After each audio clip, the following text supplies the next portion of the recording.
Hello everyone. I am very happy to be with you today to present Renault Group new midterm plan, Future Ready. This plan is a result of 9 months of hard work with the leadership team and with colleagues all across the company. It is a great honor for me as CEO to present this ambitious plan which sets the next step for our group. Future Ready is about making Renault Group robust and truly ready for the future. Being future ready is not only about a vision, about an ambition, it is also about execution. This plan is a concrete, detailed roadmap. It will make our group able to perform whatever comes next. Future Ready is realistic and credible. It is the name of our journey to reinforce our model thanks to our employees, but also our suppliers, our dealers, and our partners. With Future Ready, our vision is to become the reference European OEM. What does it mean? First, it is about growth and product. In Europe, we'll deliver a second successful lineup in a row across our 3 brands. Outside Europe, we'll drive a targeted offensive where growth is happening. By 2030, we will launch 36 new models. Second, reference OEM means technology and innovation. Renault Group will develop and master its own technologies in Europe at the highest level on all what matters most in our industry, from electric vehicles to intelligent AI-driven cars. Third, operational excellence. In an automotive world that is more uncertain than ever, we must stay focused and be best in class on everything we can control. 3 examples. Quality. Over the last 5 years, we reduced quality incident by 50%. During this new plan, we will do it again. Engineering. We'll make 2-year development the standard for all our cars. And AI, at scale, we'll boost our operations with AI and use it to change the paradigm of customer experience. The 4th pillar of our vision is engagement. We are trust ready. We built this plan collectively and will deliver our plan collectively. We are committed to enhance the employability of our people. We are also committed to our supplier ecosystem and our network of nearly 10,000 dealer sites worldwide. Being the European automotive reference means we will remain deeply rooted in Europe. I am confident that with our teams, we will show Renault Group can continue to develop in Europe, to produce in Europe highly competitive vehicles. With Future Ready, Renault Group will deliver concrete results. First, growth. We expect total revenue to grow at a mid-single-digit rate over the midterm. Second, profitability and cash generation over the midterm. From 2026 onwards, we target a sustainable group operating margin of 5 to 7% of revenue with progress over the period. And we aim to generate strong automotive free cash flow of minimum 1.5 billion euro per year on average. more than twice our historical performance. We will stay disciplined on capital allocation with clear priorities. Invest in products, keep a strong balance sheet, and, of course, deliver fair returns to our stakeholders. To our employees, of course, by growing employee shareholding towards 10% of the capital over the long term. To shareholders, with a 2.2 euro dividend paid in 2026 for 2025, and a clear objective to increase the dividend per share in absolute value over the midterm. In short, Future Ready is about steady growth, higher profitability, strong cash generation, and value shared with our employees, partners, and shareholders. Future Ready is deeply rooted in Renault Group 127-year legacy and in the strength of our three brands. But with this new plan, we are not looking back, we are looking forward, and we are putting everything in place to be future ready. To reach our goal, we have a key advantage. We are not starting from scratch. Quite the opposite. Where do we stand today? Renaulution was a success. It has given us a solid foundation thanks to all the teams under Lucas de Meo's leadership. We have a strong lineup with 32 models in 5 years. Scenic, Renault 5, A290 have all won Car of the Year awards. We also built a clear complementary brand portfolio, and customers are responding positively. Renault brand is number 2 in Europe. Dacia is number 2 in the retail channel in Europe. Dacia Sandero is the most sold car in Europe. And Alpine has already tripled its sales in just 3 years.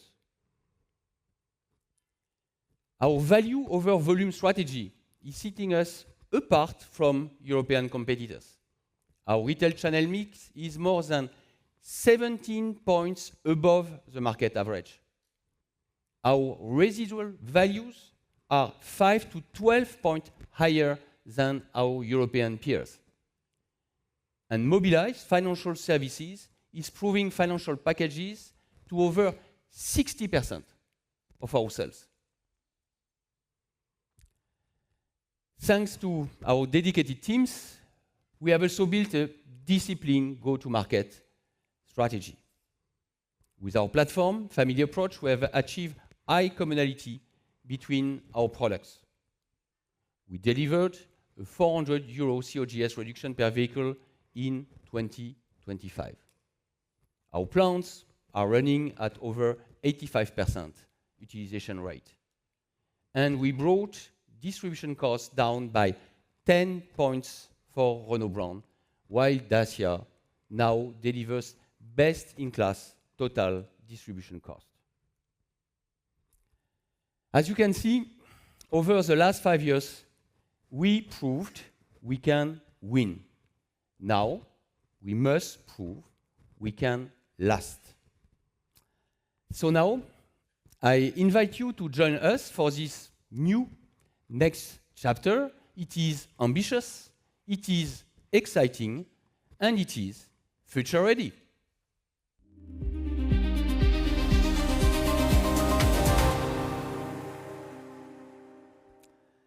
Let's start with growth, product, and customer experience. Renaulution was about recovery in Europe, and it delivered. In this new phase we are opening today, Europe will remain our priority. With a clear ambition, deliver a second successful product cycle in a row to become the reference European OEM. With Future Ready, we'll also expand internationally. We are launching an offensive in selected fast-growing markets like India and South America. Together, these two regions will generate more than 60% of the industry volume growth in the markets where Renault Group is present.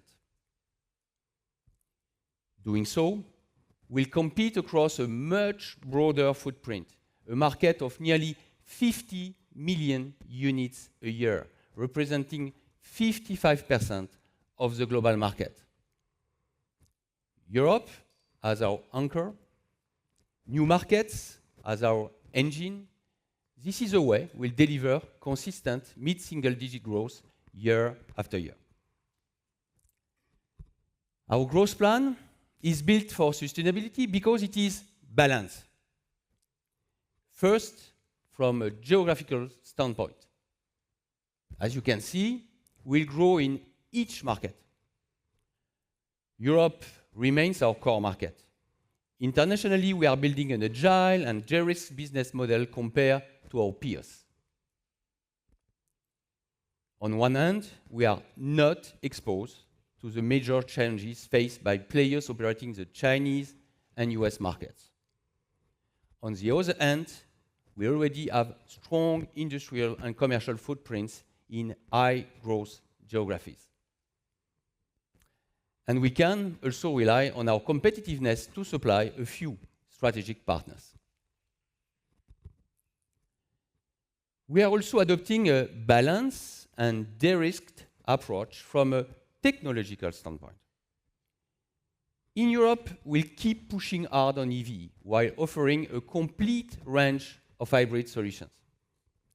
We target Renault brand to be 50% electric, 50% full hybrid by 2030.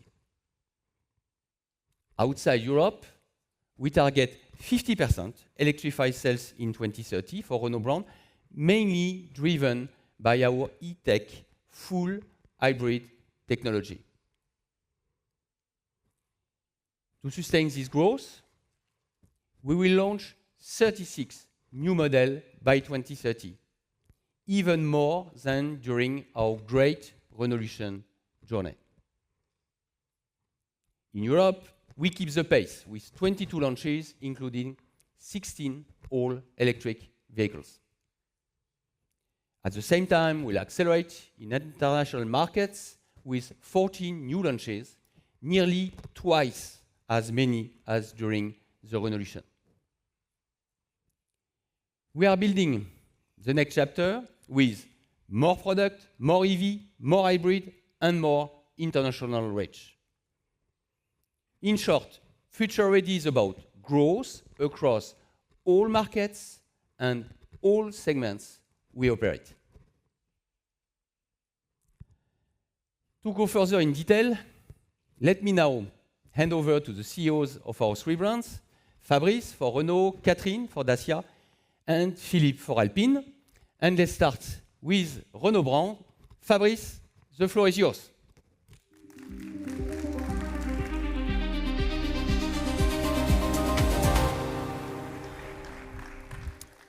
Well, thank you, François. Good morning, everyone. With more than 100 years of history, Renault has forged a strong brand identity. We have, and we will, design what the French call voiture à vivre, cars made for life. This DNA is expressed through strong brand markers. First, designed to be loved. Our ambition is to spark emotion at first glance with cars that stand out on the road. Second, people first tech. Technology should serve people. We deliver best-in-class connectivity with smartphone simplicity, and we focus on useful features that make mobility safer for all road users. Third, electrified by passion. We are committed for electrification from full hybrid to full electric for better efficiency and CO2 footprint reduction. But electrification should never come at the expense of driving pleasure. We make electrified driving engaging and joyful. And finally, crafted space. We design onboard experiences that adapt to people's way of life. Modularity, versatility, storage, and roominess are core Renault strengths, even in compact silhouettes. This DNA drives an attractive product lineup designed to address a wide range of customer needs and driving a strong conquest dynamic. It is embodied in every car we make. In iconic vehicles such as R5, Twingo, or the Renault Duster, which has just made a great comeback in India. In long-standing success stories like Clio, Scenic, Traffic, or Master. And also in our newest products from Symbioz in Europe to Boreal and Filante outside Europe. With Future Ready, we are now accelerating the next cycle of growth for the Renault brand thanks to 3 powerful drivers. Our ambition is clear: reinforce our European leadership, accelerate electrification, and go faster internationally to confirm Renault as the #1 French automotive brand worldwide. Let's look now at the first driver. In Europe, we will offer the most attractive lineup with 12 new models by 2030. In A and B segments, where Renault has historic leadership, we will complete the success of Renault 5, Renault 4, and Clio 6 with the arrival of Twingo, our new A segment disruptor. In C and D segments, our first offensive is already delivering strong residual values and profitability. Now we are preparing the next wave. A new generation of EV and full hybrid cars, combining innovation, value, and even better market relevance in Northern European countries. I will give you just after some examples of what we are cooking up. In LCVs, Renault now has one of the strongest lineups in Europe, with a clear objective, pushing electrification and European leadership with 7 new models, including, of course, the new Traffic EV. Second driver, electrification. Electrification is a powerful growth accelerator for Renault. To stay agile, we will continue beyond 2030 our full hybrid powertrains, which are among the best in the market. And because choosing hybrid is a first step toward electric mobility, we will extend our full hybrid offer in international markets as a solution to replace diesel and prepare markets' transition toward electric. Electric cars will, of course, stay at the core of our strategy with our new EV platform. We will leverage it to develop Scenic new generation and the future Rafale. Imagine cars with no range anxiety, super fast charging, and competitivity. In short, a hassle-free experience to go full electric. This will become a reality thanks to this exceptional asset. It's of course too early to show you all the cars, but Philippe Brunet will tell you more about it. True to our DNA, the onboard experience will be reinvented. Let's now begin and unveil our Space Lab.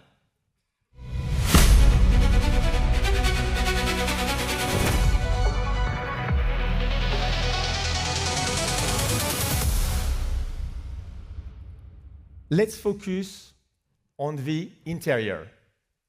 It's not a future production car. It's a lab that explores the future of Renault's voiture à vivre and expresses our brand DNA at its boldest.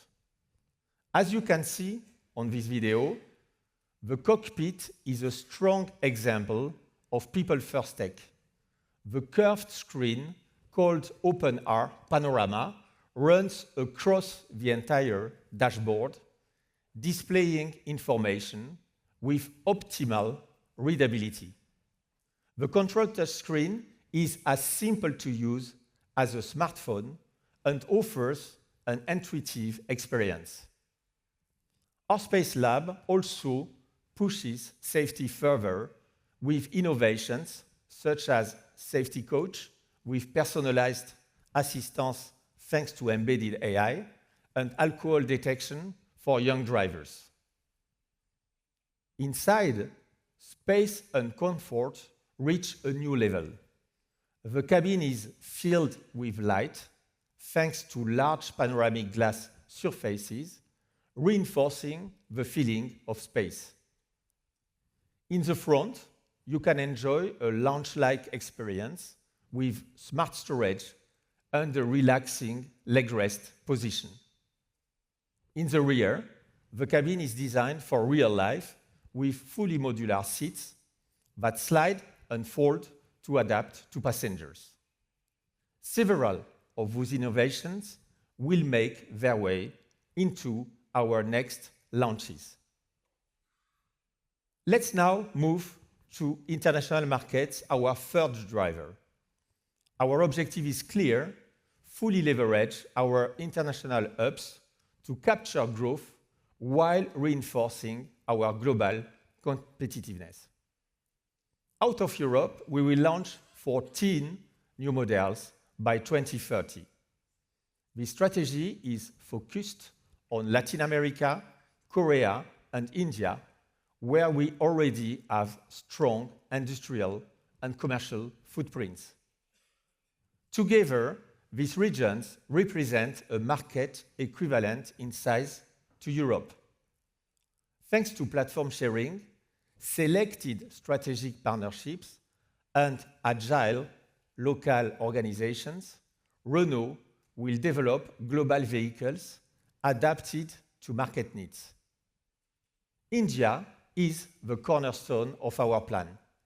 It is one of the fastest growing automotive markets, with electrification and higher segments gaining momentum. We have 15 years of presence there, deep market knowledge, and a fully integrated ecosystem. With the takeover of the Chennai plant and the launch of 4 models, including electric cars and full hybrids, India becomes a global hub serving both local and international markets in production and sourcing.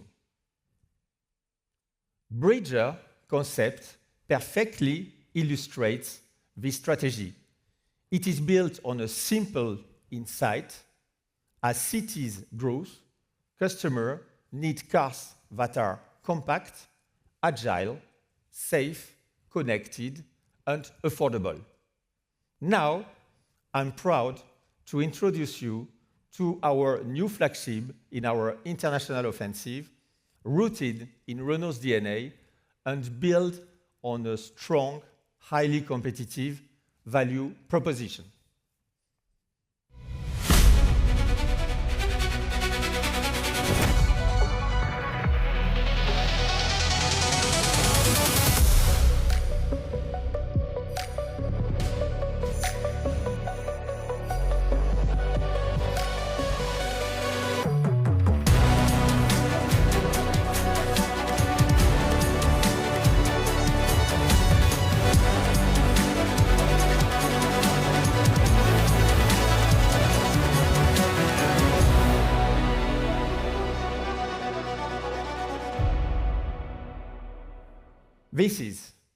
This is a game changer. Bridger concept is a B-segment car that delivers radical proportions. It combines extremely compact exterior dimensions with exceptional interior roominess. With a length under 4 meters, it delivers all at once generous knee room, a wide stance, and a 400-liter boot. The high driving position provides excellent front and rear visibility and a strong feeling of protection. It will come to market as a true multi-energy vehicle, including EV, with best-in-class efficiency. Bridger concept will be a key pillar of our global competitiveness, with India at the heart of its development. Designed as a powerful conquest tool for the B segment, it will start with India and quickly expand to other countries. And we are moving fast. Our goal is to begin production in India next year. So you see, with this strategy, Renault is loyal to its legacy while being future-ready. By 2030, our ambition is clear: to sell more than 2 million Renault cars worldwide, with half of our sales outside Europe. We aim for 100% electrification in Europe and 50% electrification outside Europe. We are future-proof thanks to a robust electrification strategy, an attractive lineup that unlock new markets. But we are also future-driven with an ability to grow beyond Europe and capture international opportunities at the highest level of competitiveness. Now, I'm very happy to hand over to my colleague Catherine, who will share with you the Dacia plan. Thank you, Catherine.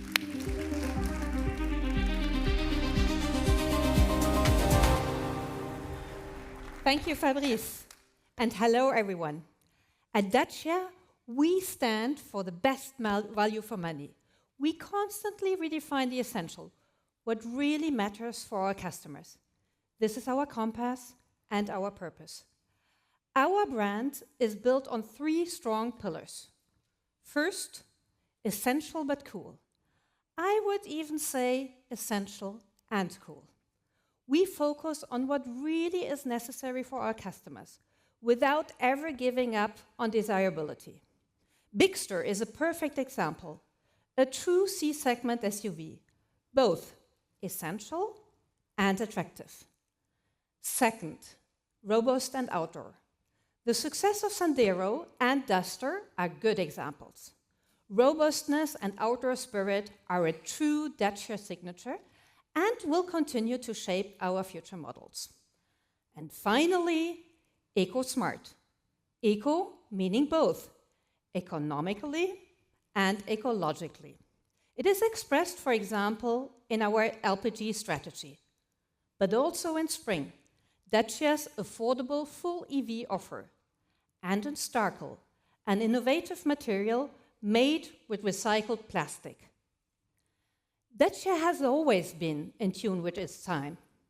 Our journey reached a major milestone last year with 10 million vehicles sold since 2004, the year Logan reshaped the market.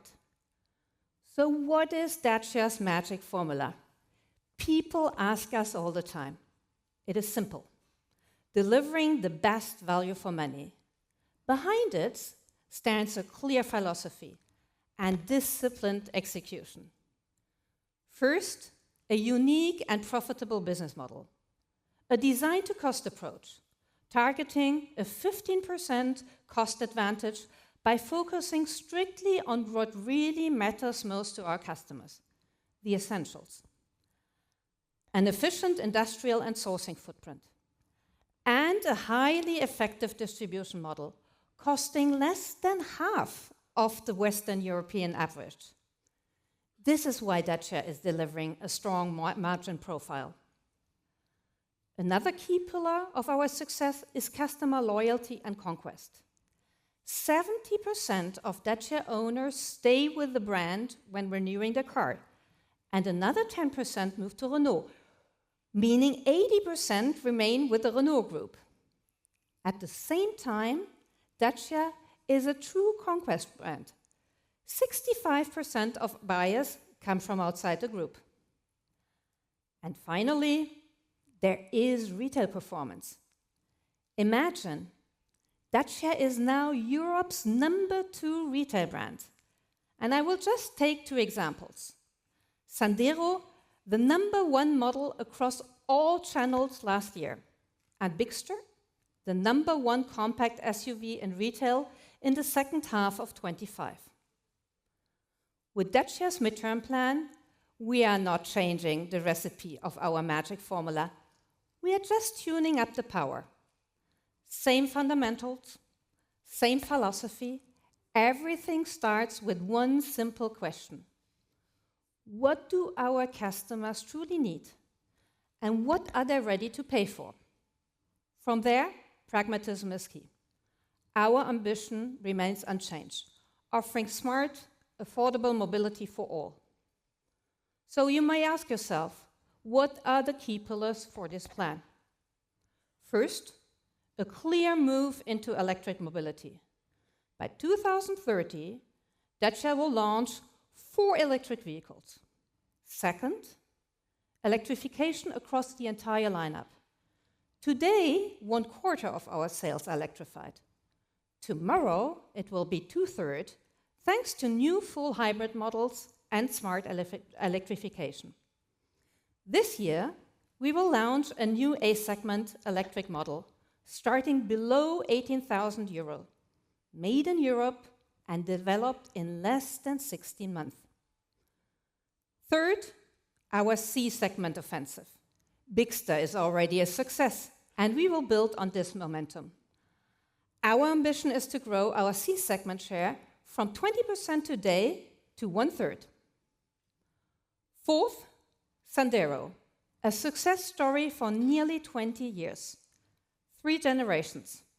For the next generation Sandero, we've designed a range of fully multi-energy powertrains with a typical, very attractive Dacia design. And of course, Dacia will remain the value for money champion for Sandero. That's Dacia promise, and we stand firmly behind it.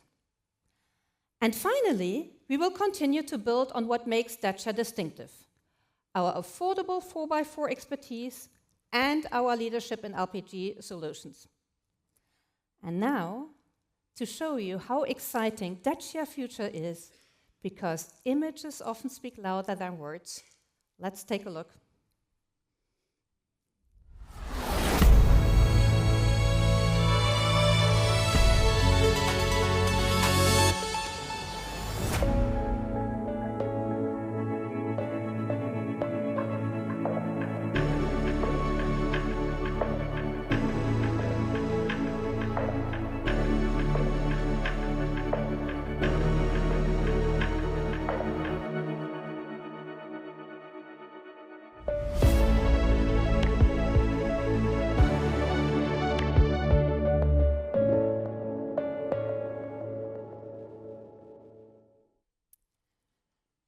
Striker.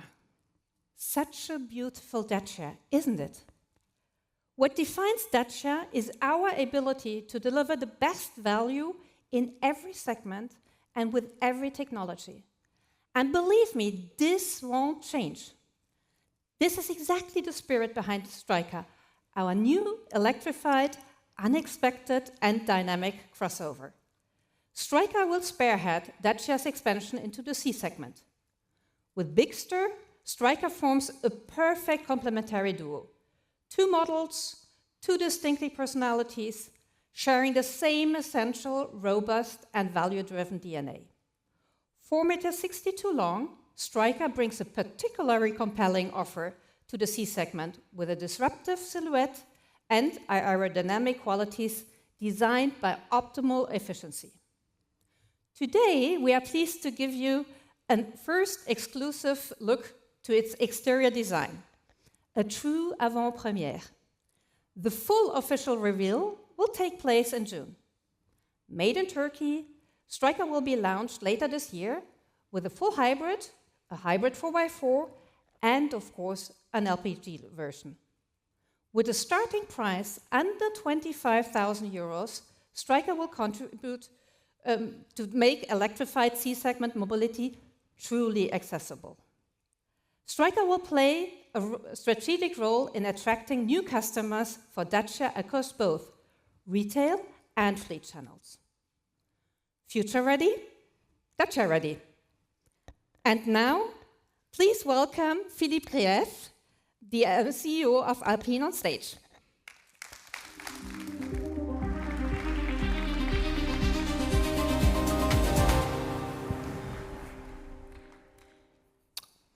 Thank you, Catherine. Ladies and gentlemen, it's a real pleasure for me to be here to present the Alpine vision and ambition. Alpine it's a sports car brand of the group, and for 70 years, it has been a synonym for lightness, high performance, and being proudly French. So it's very natural to redefine the brand values around these assets. Lightness. This is about optimizing every gram for unique driving pleasure. Agile, efficient, responsive. Exhilarating experience, pushing boundaries and setting new benchmarks for ultimate driving experience and performance. And French savoir-faire, embodying excellence of materials and craftsmanship. France is very famous for its premium brands in luxury segment, but we aim to be the first one in the automotive industry. We then define our product range around 3 pillars, with motorsport at our heart, all fully respecting the brand values and having a precise objective within the lineup. Firstly, everyday extraordinary. Here, Alpine A290 and A390 are key to our growth goals. Our ambition is to attract new customers to the Alpine family so everyone can enjoy pure, sporty driving pleasure daily. Achieving 11,000 sales in 25 demonstrates this intent, and we aim to double this in 26 with a turnover over 1 billion. Second, special project. Here it's focused on limited series model, ultra-exclusive expression of our finest innovation, personalization, and design. The Alpine A110 Air Ultime, the most extreme and exclusive Alpine A110 ever, is the perfect example. And then there is icons, spearheaded by our reference model, the Alpine A110. The Alpine A110 is the foundation of our brand, our core model, showcasing our commitment to deliver high-technology products, keeping intact the spirit of the Berlinette. For the next generation Alpine A110, our objective is clear, is to create the world's first true EV sports car and outperform the best of today's combustion engine rivals. We believe that the car based on the unique Alpine performance platform, APP, will make it. And there's no better place than the Nordschleife to evaluate this ambition. Nicknamed the Green L, it is the reference circuit for testing, with over 20 kilometers of track and 73 corners. Thanks to reverse engineering, we have created a simulation model of the actual best two combustion rivals to perform a virtual race versus our own avatar car. Let's have a look. So, how do we compete? Consider the main features used on the Alpine performance platform that address all the technical challenges of lightness, performance, design, and electrification. First, the frame. We have developed an advanced aluminum architecture offering lightness, stiffness, and modularity. That translates into structural integrity, dynamic responsiveness, and efficiency, thanks to innovative bonded and riveted technology, the best possible lightweight design. To respect the A110's iconic chip, we added 2 battery packs, rather than using a skateboard-style design like our competitors. To reduce weight and charging time, we opted for 800-volt cell-to-pack batteries with high energy density cells. These packs allow to respect the 40-60% front-rear weight balance of a true sports car. For power and agility, we have a new rear dual e-motor 4-in-1 e-axle, delivering exceptional torque and performance with ultra-fast control thanks to its silicon carbide inverter. And as a perfect chassis must sit in the heart of every Alpine, mechanically, we designed 2 new full aluminum suspension, plus a new integrated braking system and a premium class steering. But such a high-tech car needs a high-tech brain. Ours is called the Alpine Dynamic Module, ADM, and seamlessly integrate everything from the thermal management to the e-motors, including brake, steering, and active aerodynamics. For example, to achieve the extreme feeling of lightness with the next generation of Alpine Active Torque Vectoring, AATV. And every 10 milliseconds, ADM can send a request of different torque between the right and the left wheel to create a yaw moment to enhance stability or agility, depending on the situation. Then we have designed an incredible Formula One-inspired driving position, low slung with a vertical steering wheel. And besides the feel-at-one sensation this gives to the driver, the cockpit is drawn to make all the important functions clearly visible and one touch away. Finally, APP is developed to offer different body styles, coupe, spider, 2+2, all with no compromise. And before you ask, yes, the platform is designed to accommodate an internal combustion engine. So, I think it's time to go back to the race.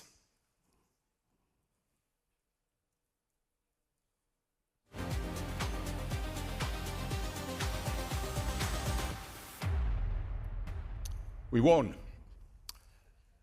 Une fois n'est pas coutume, as you say in French.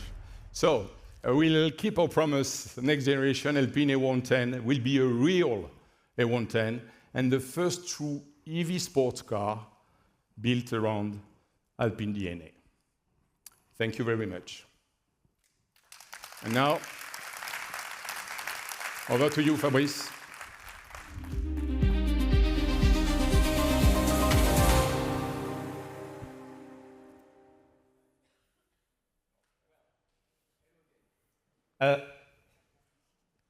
Let's go from Nordschleife to customer experience. Customer experience is a key lever to face always fiercer competition from new entrants. And Renault Group counts on strong foundations to make our brands distinctive. 80,000 trained professionals in our dealer network. 60% of leasing penetration for Renault brand new cars in Europe, around 15 points higher than the market average. And a complete ecosystem of charging solutions developed over more than 15 years of experience. All these assets support our ambition, make the difference, by integrating the complete car life cycle, first, second, and third life, generating value over time. OEMs have historically been focused on new car sales and after sales. We underestimated a massive revenue pool on second and third life that we will now tap into. And let me give you some examples. By increasing the leasing take rate beyond the first life, we will improve customer loyalty and generate additional profit. And the logic is the same for after-sales retention. Overall, our objective is to benefit from the second and third life revenue pools, targeting 80% of revenues generated during a 10-year car life cycle. Data, AI, and new technologies will accompany us in this strategic next step. We have already delivered a success story in our upstream activities, putting in place a digital twin of our production and supply chain ecosystem.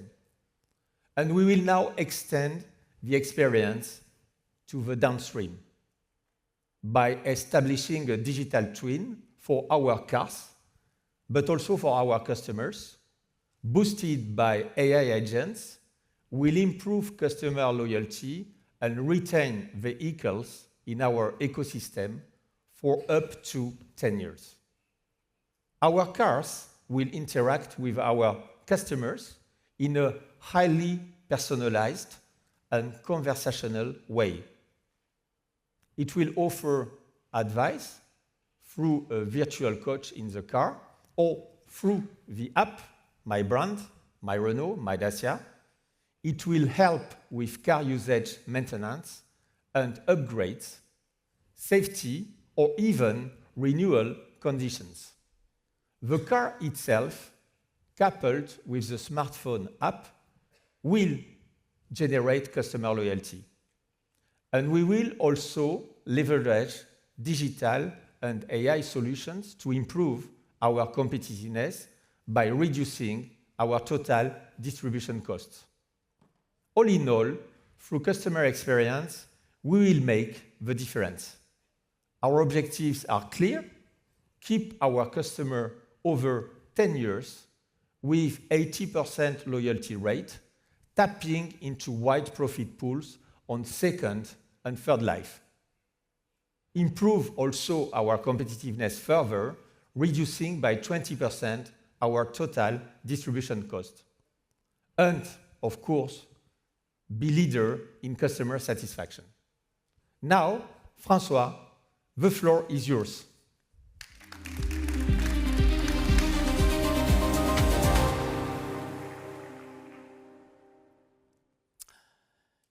Thank you, Fabrice.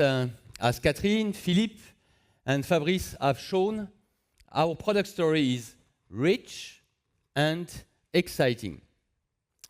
But to win, we must also compete with our best contenders, especially the Chinese car makers in terms of technologies. To be future-ready, we have a detailed roadmap to match the pace. It covers everything that matters, from platform, battery, electrified powertrain, electronic architecture that will provide AI-driven intelligent cars to our customers. Now, let's join Philippe, our Chief Technology Officer, to discover our tech roadmap. Philippe, over to you.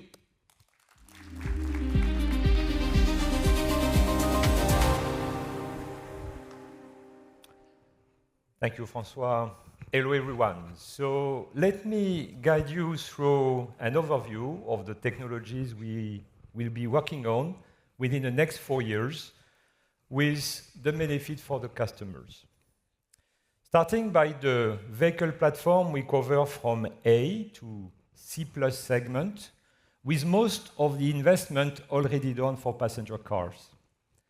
RGMP small for Clio, Captur, Sandero, Duster, etc., to our 2025 COTI awarded RG EV small for Renault 5, including the RGEA medium shared with Geely for our global overseas market, we are now focused on our brand new modular EV platform, RGEV Medium 2.0, succeeding to the 2024 Coty awarded RGEV Medium 1.0 for Scenic. But we are also ready in LCVs. From the small cargo van to the large master van, including our brand new RGEV medium van for the Traffic E-Tech to be launched in 2026, and adding the new half-ton pickup for South America, we have one of the strongest LCV lineup coming on the market. Coming back to our brand new EV platform for passenger cars, let's watch a short video.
A great platform. The RGEV Medium 2.0 will be a key asset to achieve best-in-class performances from 2028, a 40% cost reduction versus today's generation. It will cover from B+ up to D vehicle segment, compatible with all low and high drive silhouettes, offering an attractive versatility and modularity. Thanks to a best-in-class efficiency, we will reach up to 750 km WLTP range in EV and up to 1,400 km WLTP range in range extender, staying below 25 grams CO2 WLTP. Rear-wheel drive and four-wheel drive version will be proposed from 275 up to 500 horsepower, including our well-known four-wheel steering system with less than 10-meter turning radius. The battery energy integration will reach a top filling ratio of 70%, thanks to a smart cell-to-body design, 20% less parts, compatible with prismatic, pouch, and blade cells. And those batteries will be repairable. Last but not least, this platform is ready for intelligent chassis, X-by-wire technologies, and active suspensions. Following the presentation of our cell-to-body concept, let's talk about the chemistry to get the full battery picture. In terms of energy density, we'll continue to stick to two streams. First, the high energy density stream for high output power vehicles such as Alpine or extra long range version. Second, the affordable stream for small cars and normal range versions. But from 2028, we'll even reach the extra long range with the affordable stream on our new RGEV Medium 2.0 platform, thanks to our smart energy integration. Believe me, this is a key lever in terms of cost reduction. Then we will increase the energy density from 10 up to 40%, of both streams by 2030, increasing consistently the vehicle range without sacrificing the charging time. AB vehicle segment will stay 400 volts with up to 20-minute quick charge in 2030, while CD vehicle segment will switch to 800 volts by 2028, achieving up to 10 minutes quick charge in 2030. These performances are based on the visible European power network up to 450 kilowatts by 2030. And for all those new generation of batteries, we will secure a no thermal propagation statement. Now, focusing on e-motors.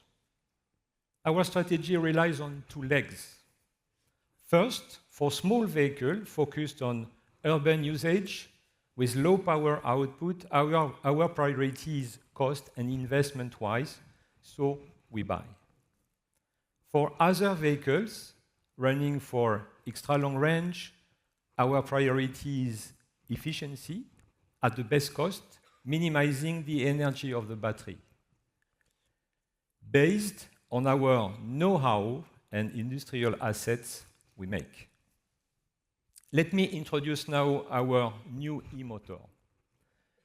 We are developing our third generation of ESM motor, which will be best in class in terms of efficiency on a highway at 93%. This 275 horsepower e-motor with front and rear-wheel drive versions will be equipped with an innovative, scalable 7-in-1 power electronics based on an 800-volt architecture. Both e-motor and 7-in-1 power electronics will be designed and produced in-house, providing a 20% cost reduction with a 25% output power increase versus today's generation. Then about HEVs. Our strategy is simple. We intend to continue HEV beyond 2030, maintaining our CO2 leadership, extending our coverage below 150 horsepower and outside of Europe, while we will be reducing our system cost up to 1,000 euros per powertrain. Regarding HEV architecture, our strategy relies on two streams. First, the domain control concept for cost optimization, already in most of our vehicles for cost competitiveness, will be continuously improved. Second, the SDV centralized plus zonal concept, as a first step, is opening a new era in terms of time to market, agility and scalability. This is a pillar for the future. So let's deep dive the SDV concept. Our SDV is to be the first European SDV introduced in the market in 2026 and the first car OS Android-based in partnership with Google. It will allow us a quick feature expansion thanks to the scalability and the agility of SDV, 90% FOTA, reducing by 2 the time to market of new features. But this is a first step, since it allows to introduce AI more and more deeply into the software, from apps to basic software, expanding the AI features at vehicle level and leading from SDV to AI DV. It opened the door to the intelligent car by controlling infotainment, ADAS, and chassis. Talking about intelligent car, we need to develop the corresponding technologies. This is the purpose of our Futurama program covering our innovation activities. Related to AIDV, we have started to investigate steering and braking by wire, active suspensions, ADAS Level 3, intelligent cockpit, and safety, so-called human first. On top of that, we investigate in-wheel motors, for which we see a breakthrough in terms of vehicle packaging, and as already explained in Ampere, we are studying the cobalt-free cathode and the lithium metal anode, leading to the solid-state battery. As you see, ladies and gentlemen, our engineering ambition during this plan is to bring together the skills to develop the technologies and the competitiveness that will allow us to compete with the best OEMs, such as the Chinese. Thank you for your attention. You may have questions. I'm looking forward to answering them in a moment. François, floor is yours.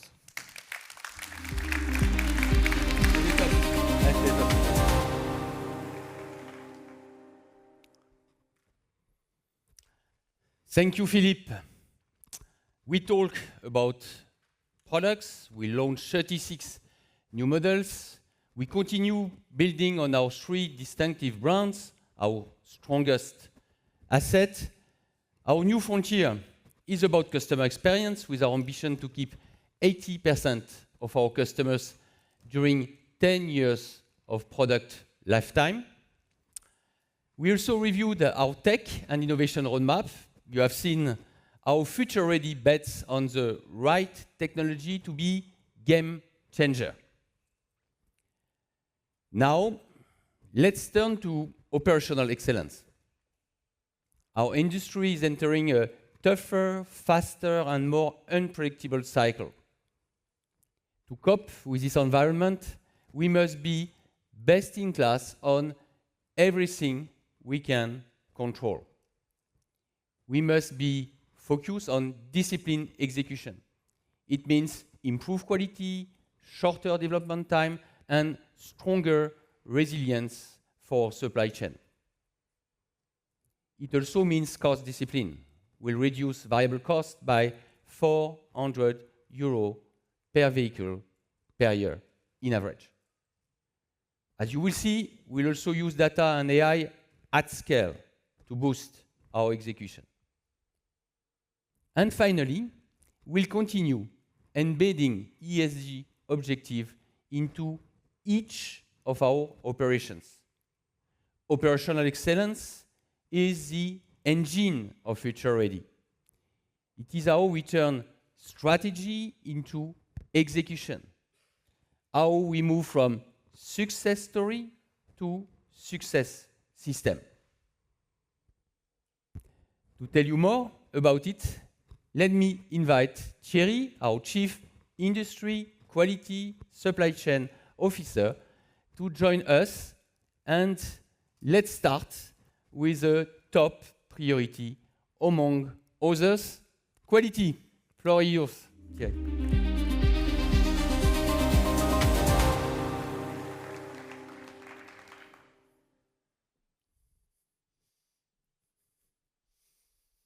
Thank you, François.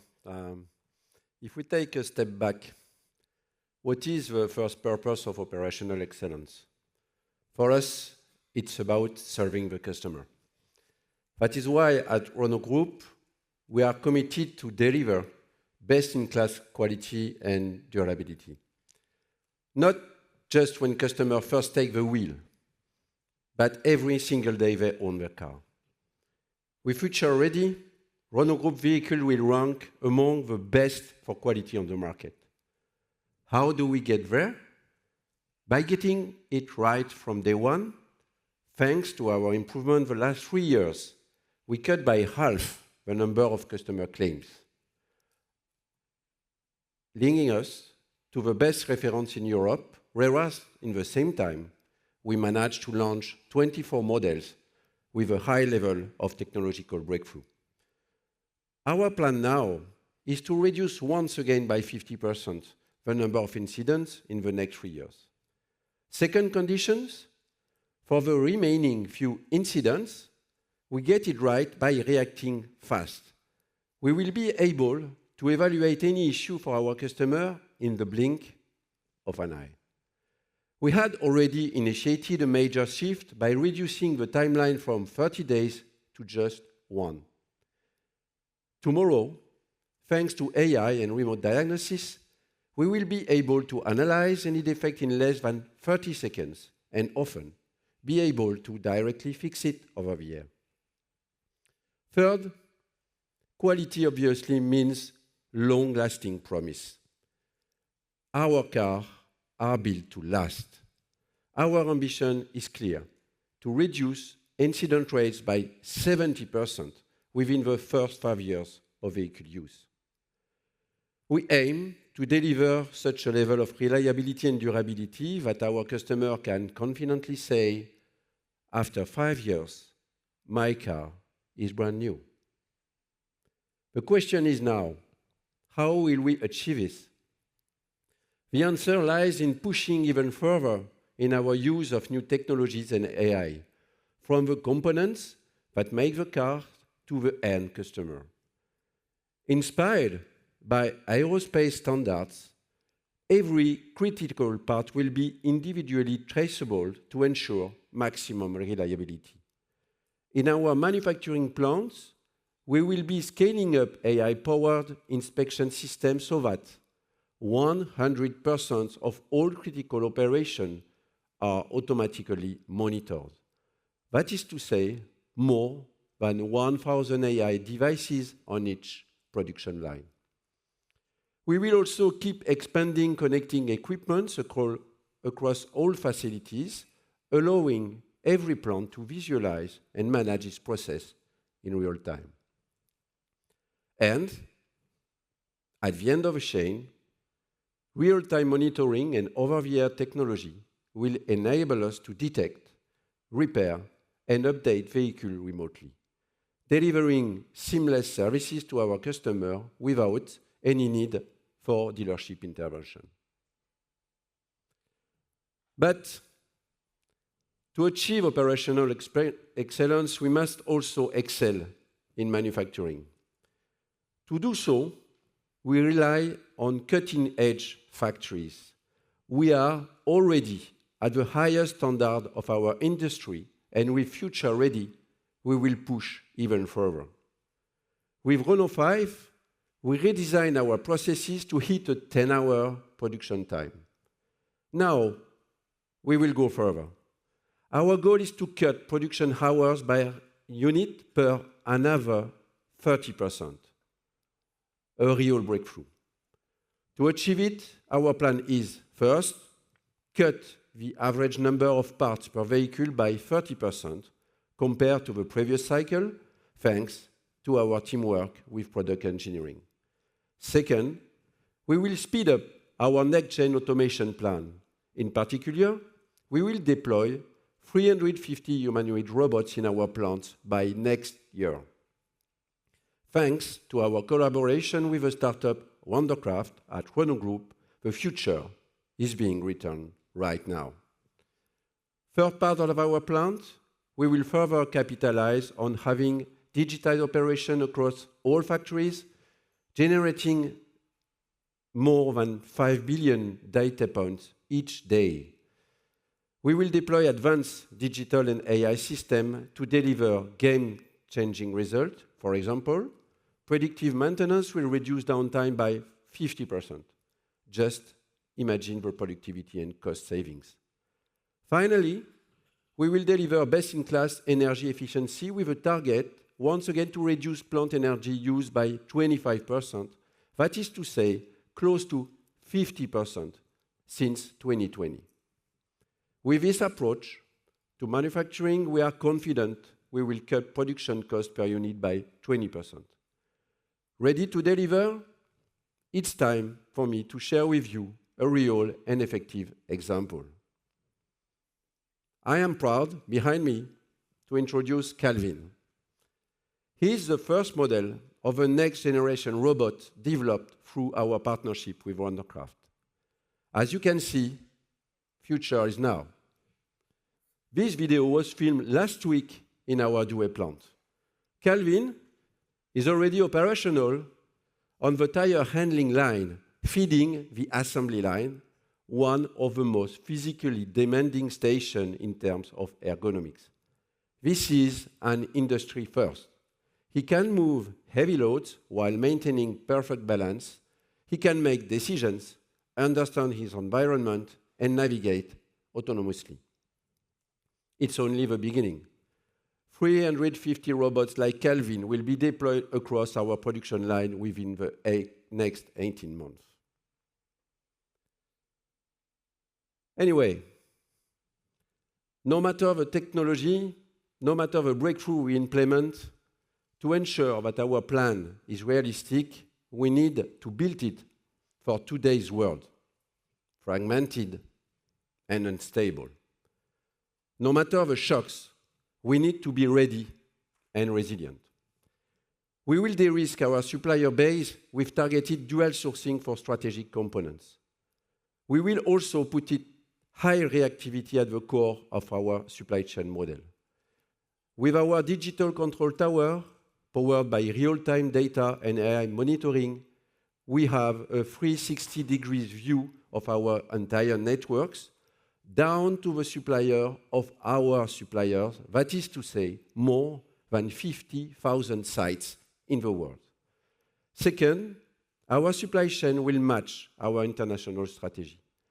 As we expand outside Europe, overseas flow will grow through our global hubs. More than ever, speed and agility will be key to ensure business continuity. With Future Ready, we are building exactly that. First, we optimize global flows. With AI-powered planning, our control tower will gain real visibility over 100% of our inbound and outbound flows and sharper forecasting. Right time, right place for parts and vehicle delivery. Then, we get ready to react.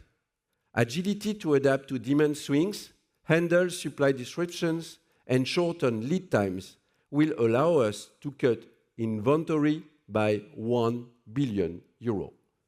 Overall, the goal is to reduce logistic costs per 30%, bringing them back to pre-COVID level. Our customer has a daily obsession: one supply chain and manufacturing system as a world-class reference for cost efficiency and resilience. That is what I think we can call operational excellence. François, back to you.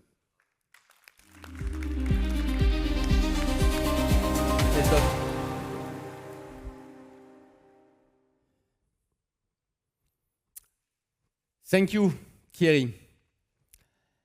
As a proof of concept, our new Twingo was developed in less than 2 years, thanks to our Chinese development center, ACDC. Now that we know how the recipe works, it's time to scale it up. First, by working faster, at least 30% faster. With our full virtual twin of vehicle data, we can leverage AI to support our engineers from parts design to software coding. Second, by working smarter, we'll cut complexity with fewer parts thanks to the standardization of platform and technologies Philippe presented earlier. Together with our suppliers, we are building off-the-shelf modules ready to plug into any program. 30% fewer parts means less development, faster launches, and, as Thierry just explained, stronger manufacturing performance. And finally, we'll reach our 2-year standard by working leaner. With a simpler organization, we lower the cost per hour worked across the company. More in-house mastery, less silos, and optimize R&D footprint. That is why, right after my appointment, I launched a new One Engineering setup. This new organization will help us cut entry ticket costs by up to 40%, reduce COGS by 10 to 30% compared with previous projects. With Future Ready, we keep our ESG targets, achieving net zero in Europe by 2040 and globally by 2050. Moreover, we have deeply embedded ESG in our operation as a way to improve performance. For instance, we will reach 30% recycled content per car. Our commitment to sustainability goes beyond ESG. It also means contributing to the local communities in every country where we operate. That is why we are proud to be an engaged company deeply rooted in each territory where we are present. As an example, I am happy to share that the transformation of our Flins plant towards circular economy is perfectly on track. Just like the upskilling of our electricity hub in France to adapt to EV value chain. Lastly, our business unit, The Future is Neutral, aims to become the #1 player in Europe for circular economy with a double-digit operating margin.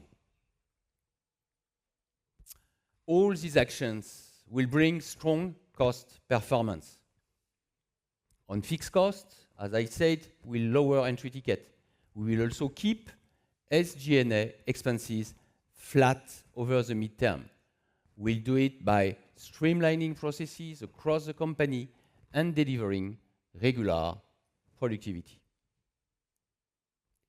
All in all, these actions will hold our yearly cash fixed costs flat over the midterm, allowing a cautious break-even point.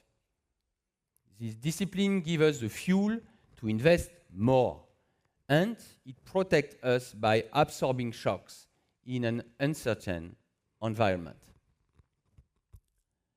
Now, let's move to the fourth and final pillar of our vision, engaging towards our stakeholders.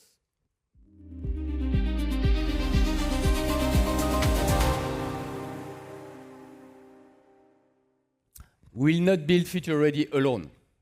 For 127 years, Renault Group has made the difference thanks to our people and thanks to our stakeholders. That has not changed. We believe that working alone is not just risky, it is a sure way to fail. So now let me walk you through how we engage with each of our stakeholders.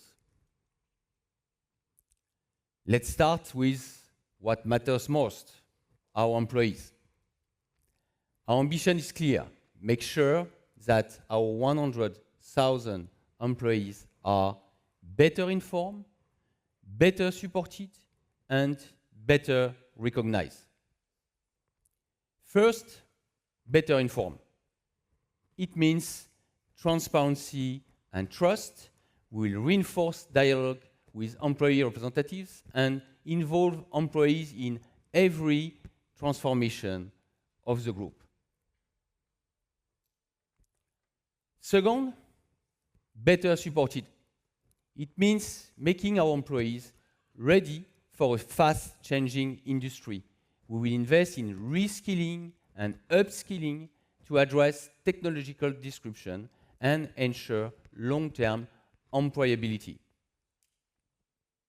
To enhance our expertise, we'll set structured professional pathways. Third, better recognize means fairness and clarity. We'll reinforce transparent performance assessment with both individual and collective, supported by our variable compensation scheme. We rely also on our 9,000 managers community to make Future Ready a success.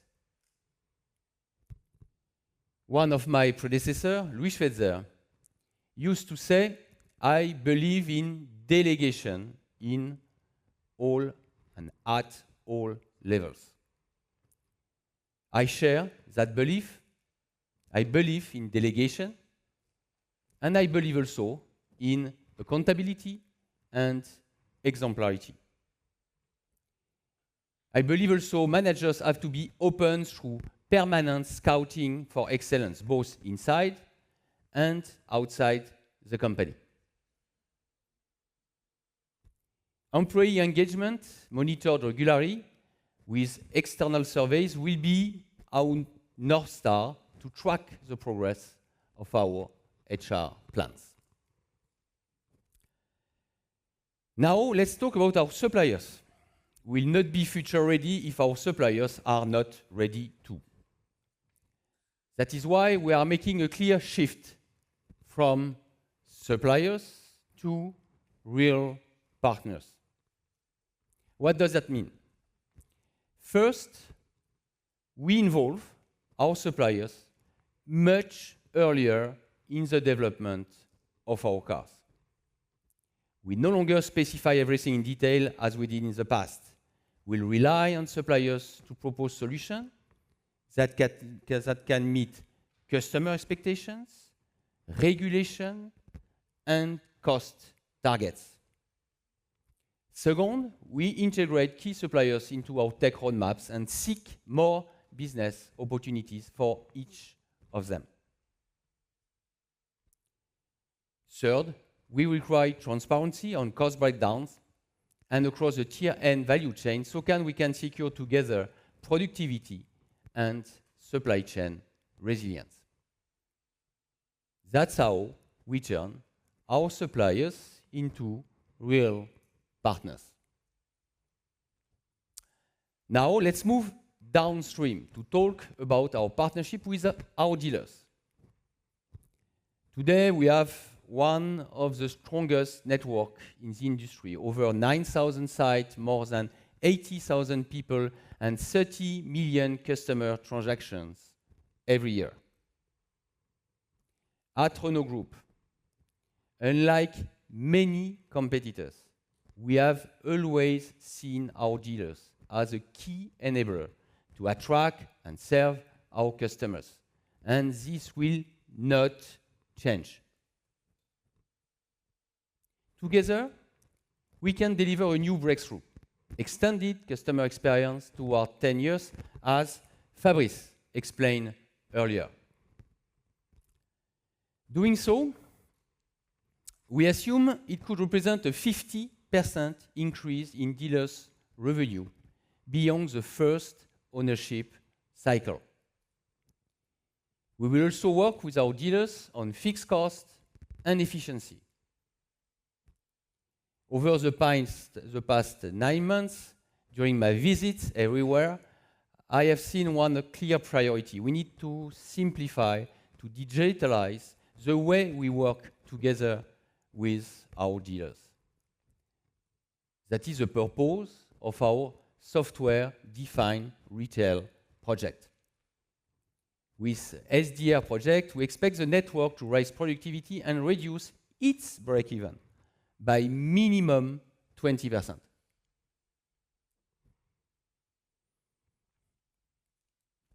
Moving on now to our OEM partnerships.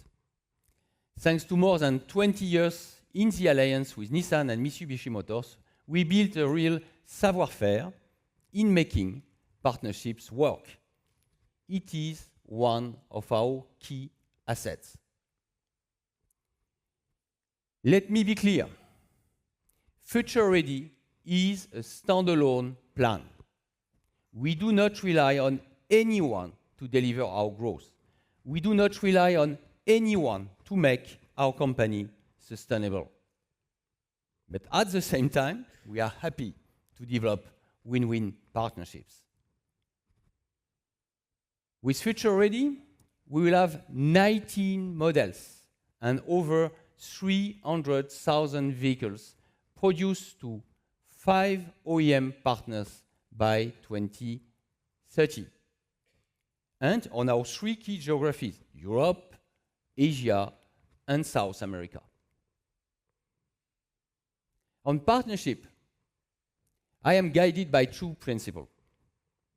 First, we will remain independent in Europe by developing our own key technology breaks.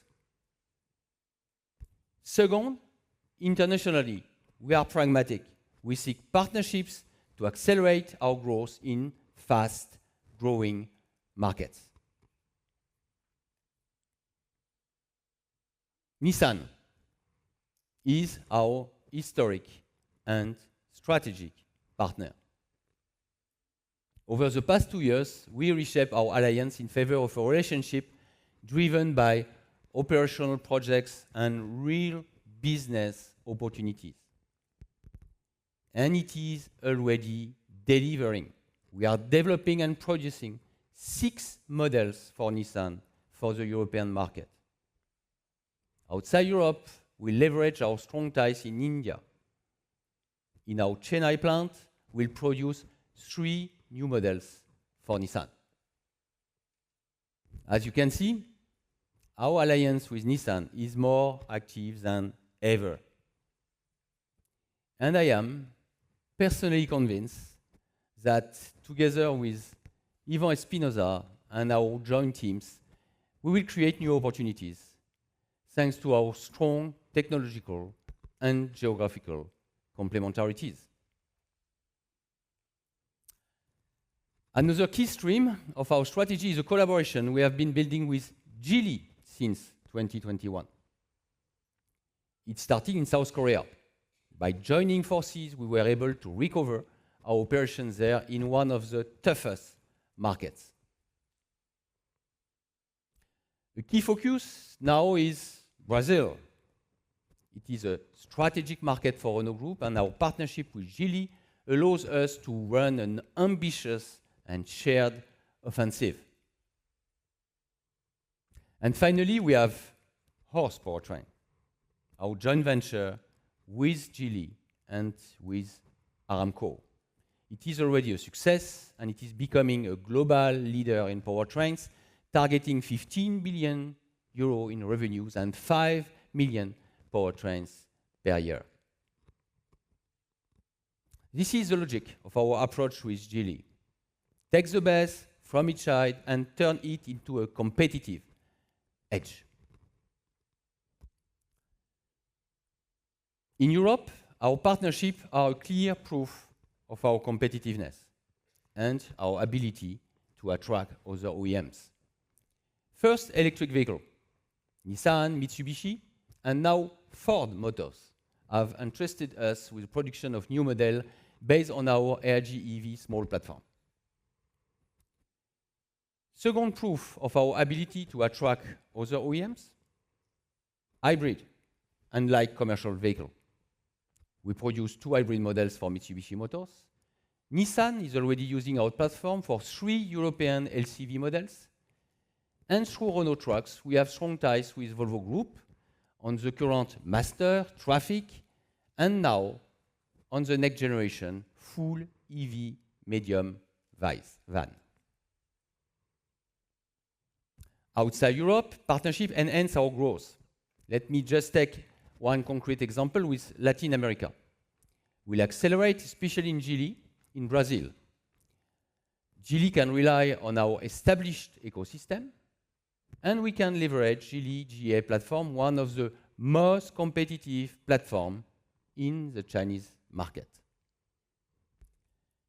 We already started selling Geely cars in Brazil with amazing quick start, and in the second half of this year, we'll start localizing Geely products into Renault Geely do Brasil.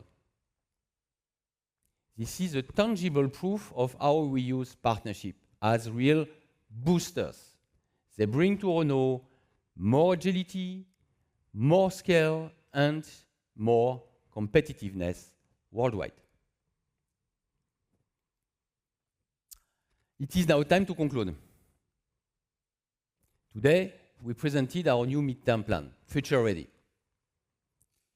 I would like to thank again all the teams involved across the company, as well as our board of directors for its constant support, especially our chairman, Jean-Dominique Senard. As a new CEO, I do not see this role as just a position. I see it as a responsibility. Today, my responsibility is to make sure Renault Group is ready for whatever comes our way. That is exactly what Future Ready is about. This plan is based on pragmatic optimism. We know where we come from. We know where we want to go. And we know how to get there. We have set a clear ambition to become the reference European OEM. This means developing in Europe, producing in Europe a new generation of highly competitive cars and expand significantly outside Europe. We have a clear roadmap with clear targets. We will launch 36 new models by 2030. We will accelerate on technology and innovation, and we'll push operational excellence further by executing faster, raising quality, scaling AI across the group. With this plan, we choose long-term over short-term.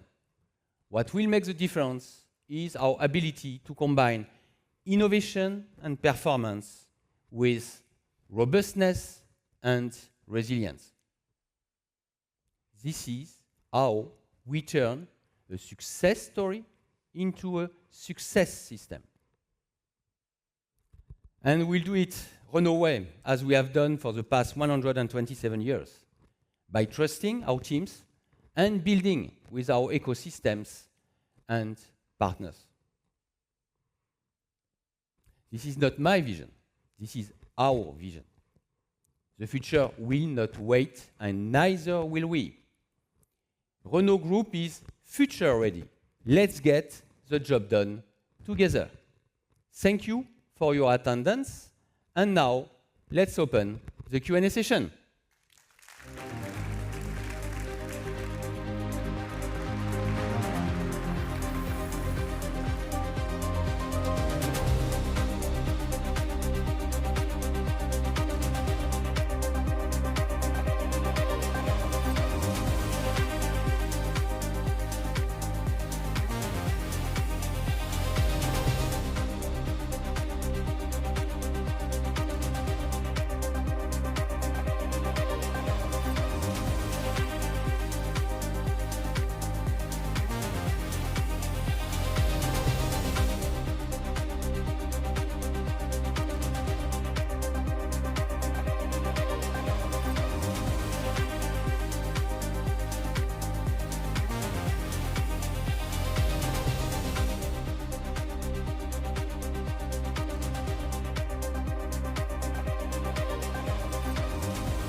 Thank you, François. Hello, everyone.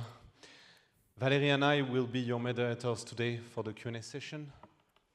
Yes, just a quick word on how we will run things today to make it super smooth. So we are going to start with questions from the floor, and beginning with two from the financial community. Then we will move to the press and alternate between both groups. And our colleague will be coming around with a microphone, and so please wait to one to reach you. So no big surprise. Valérie will be the good cop, and I will be the bad cop. For the sake of the broadcast, we'd really appreciate if you could ask your question in English, if possible. Also, please stick to 2 questions each for now. We will do our best to come back to you later if you have more to ask. Finally, we have with people connected through Teams, and we'll make sure you can ask your questions. So the first questions, we'll start with hostess number 3. Michael, maybe if you can grab a mic.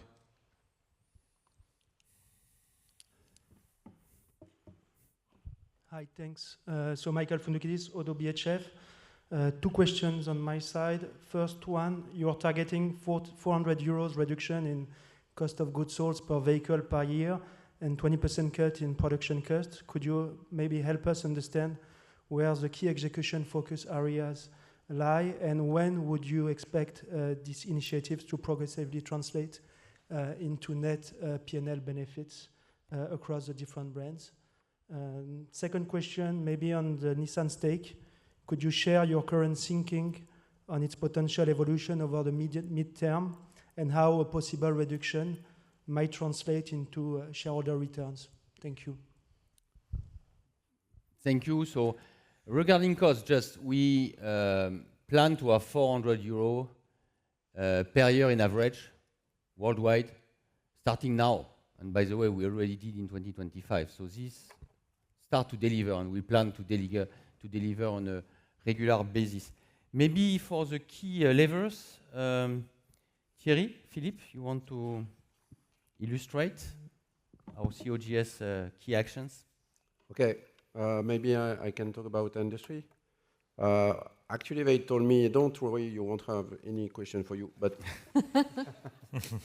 I could suspect it was a track. So about industry, I tried to explain a little bit in my presentation. I will try to go into detail. What we are targeting to reduce 20% production cost, and as I said, to try to be resilient, we are targeting a 30% productivity, physical productivity. One of the key lever is the design to manufacturing. We mentioned R5, and now we want to put at scale the smart design to manufacturing we were able to do for R5, or for example for Twingo, to be able to reduce by 30% the number of parts to assemble a car, and we are on track to do so. From a pure excellence operational point of view, automation will remain for sure a key accelerator of productivity for what we say people working on the line, the blue collar.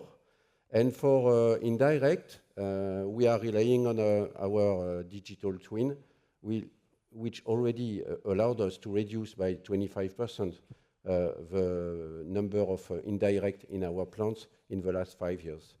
For energy, as I mentioned, we made already one big jump from 25%, and we aim to double these savings, thanks also to AI and our digital twin. Philippe? Maybe from engineering perspective, in fact, it's depending if you consider very short-term actions or mid-term actions, I would say. Short-term, it's pretty simple. The part is existing, we cannot modify, so the idea is to find a better cost structure, to discussing with our suppliers, so maybe it's based on the resourcing activities. This is what we do. And we already get a lot of benefits thanks to what we started 1 year ago.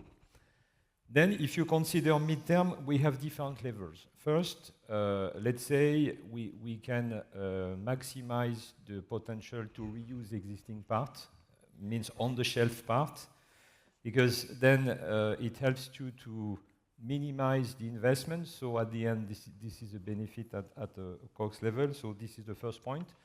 The second is, of course, we can consider design to cost, which is very important. And one of them is to minimize the number of parts.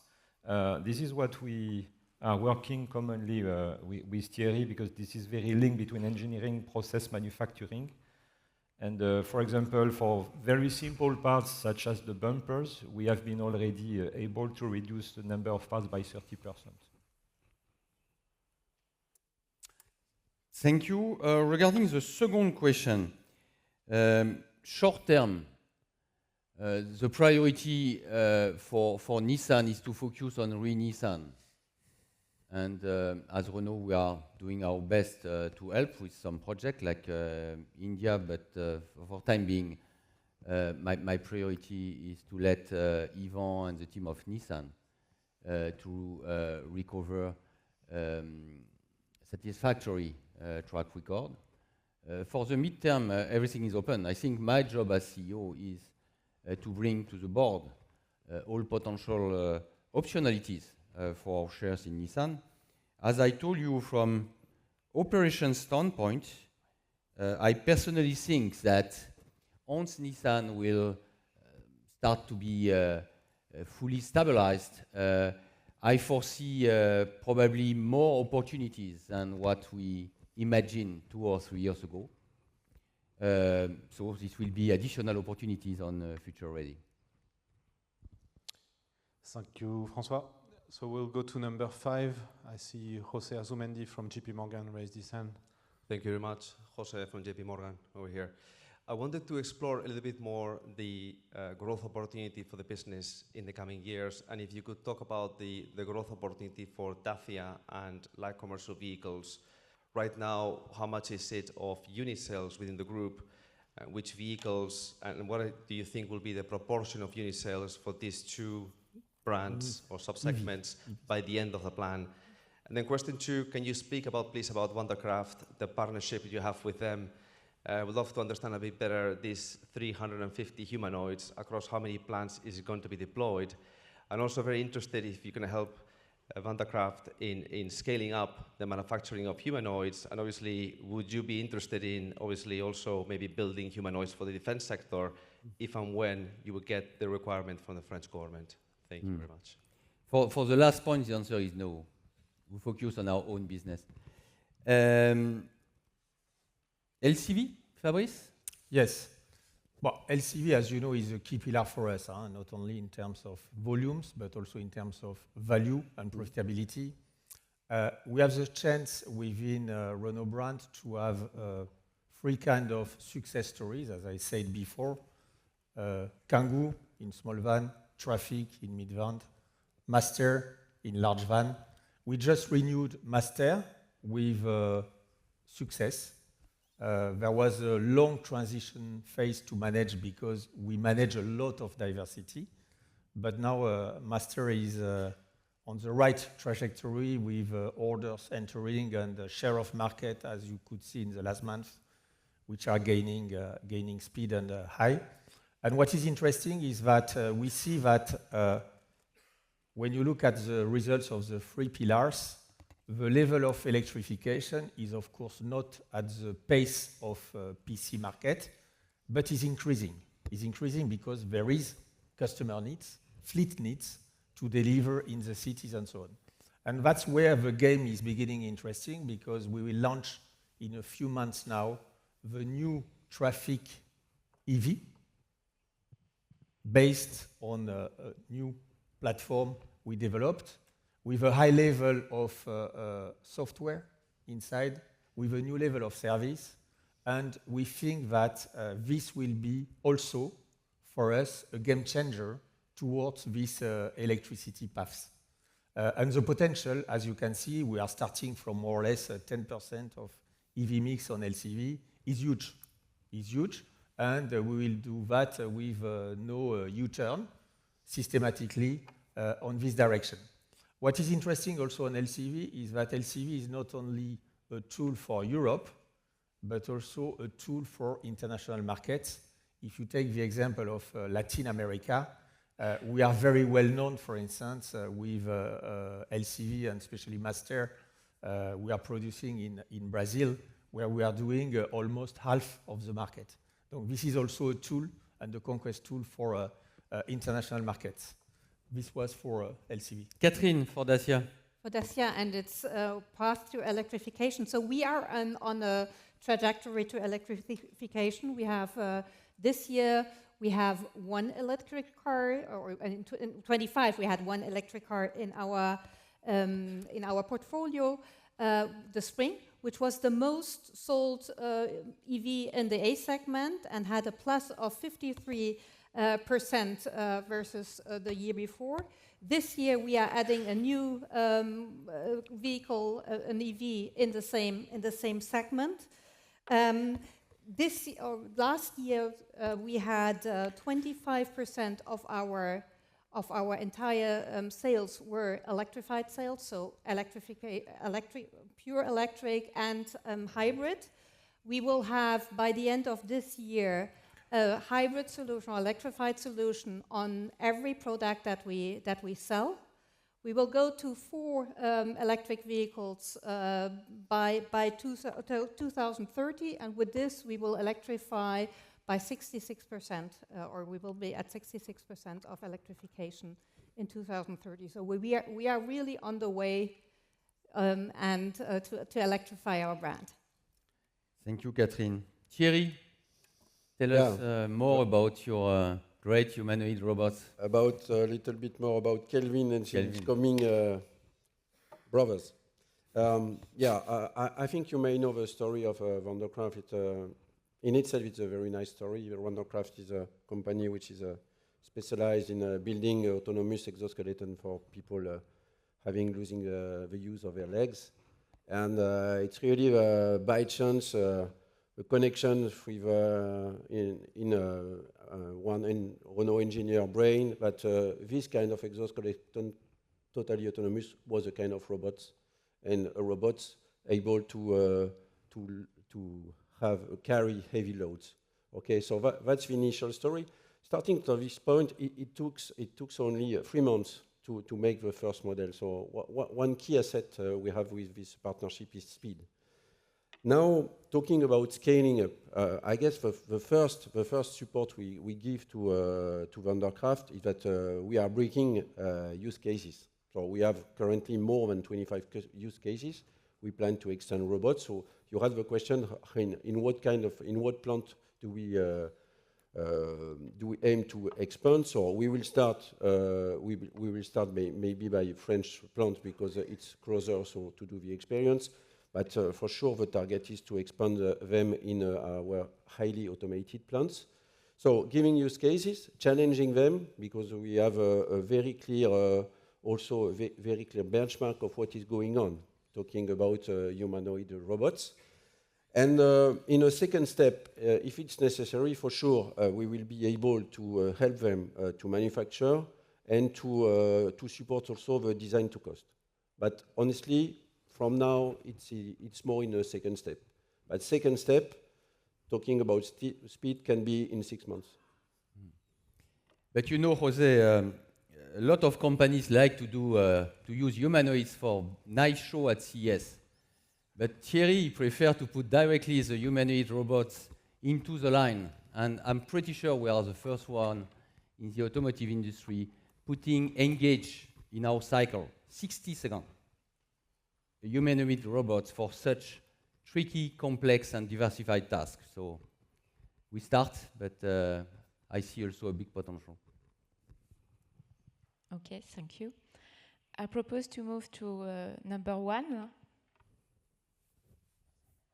Yes, thanks, Renato Gargiulo, Intesa. My first question is a general one. You were talking about international markets as levers for future growth. Do you expect any potential impact in the medium term from the new free trade agreements with South America and India? Then the second question is a follow-up on light commercial vehicles. Are you still seeing high pricing pressure in the sector from competitors? And how it's your outlook for the total market, and given your new product range with Master, etc., as you expect to perform this year compared to the market? Thank you.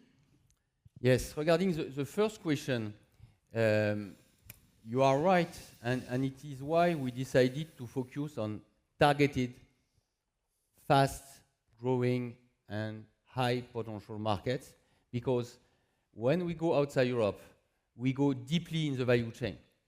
Where in India is to be more than 90% localized. And we have industrial footprints in India, in South America. And as I mentioned by Fabrice earlier, we really see India, because we have the chance to be full-fledged now there, and I appointed one dedicated CEO to manage the whole value chain, to manage our plan India for India, but also to use it to improve our global competitiveness, because India is competitive. Regarding LCV, you want to share more, Fabrice? Yeah, regarding LCV, of course, we are monitoring the pressure, commercial pressure, and it's a reality in the market.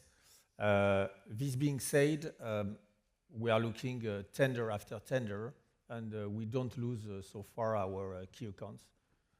We have a long-standing relationship with them, and we are capable to adjust our competitiveness with them just in order to keep them loyal. That's not such a problem.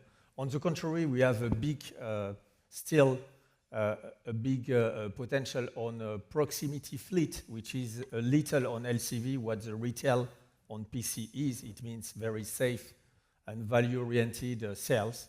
And with the lineup we have now, we are in a position to gain market share this year. Okay, thank you. So I think we will go to number 4.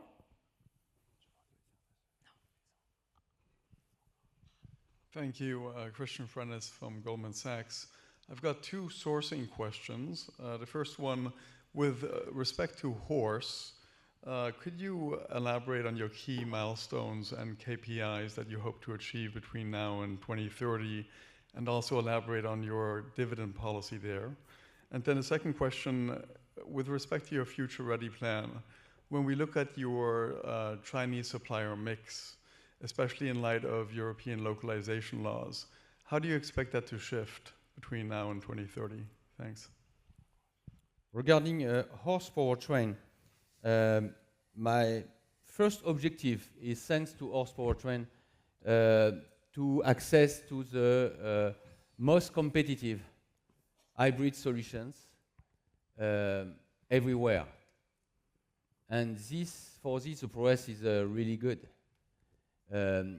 You saw that we have a roadmap up to 1,000 euro cost reduction for our full hybrid e-tech, and this is already ongoing.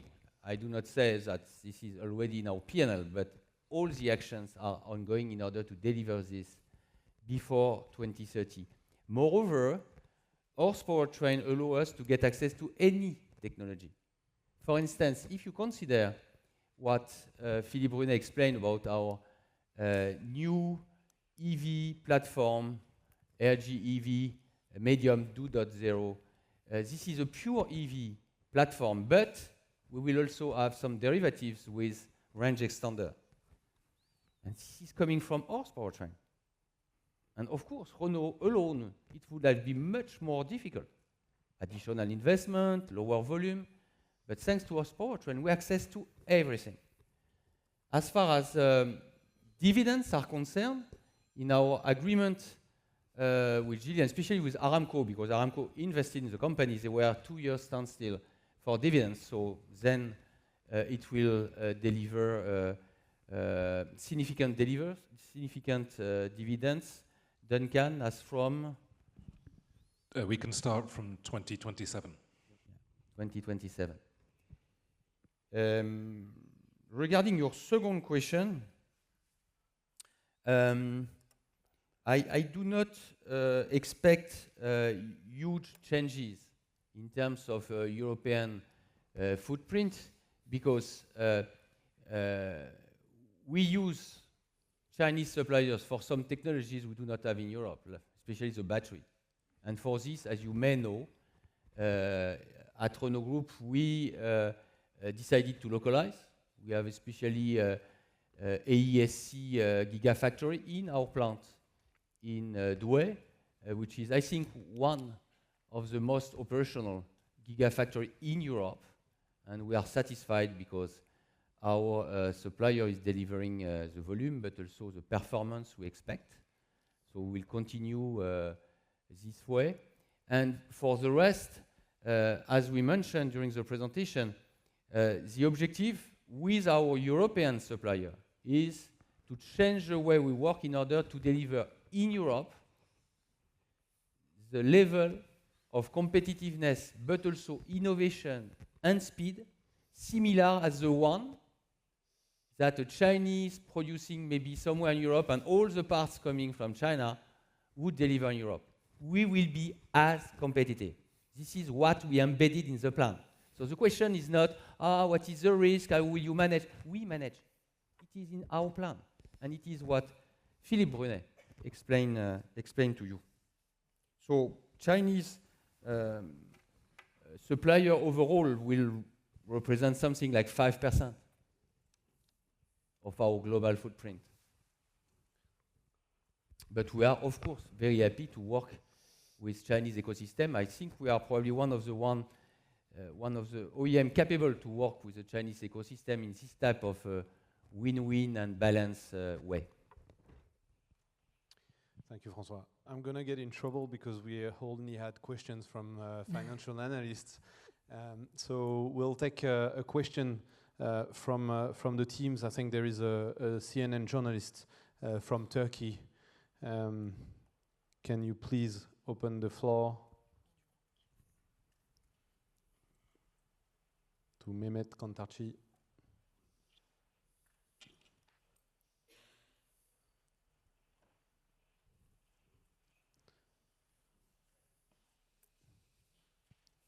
Okay, we'll give it another round. Can some journalists please raise your hand so that we can take questions from the room? Okay, so please, number one.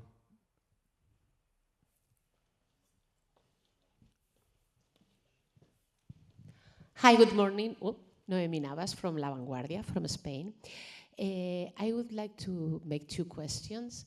First of all, how is the volume we can expect with this future-ready plan? How you have said that Renault as a brand is going to sell 2 million vehicles. So what can we expect from Dacia and Alpine?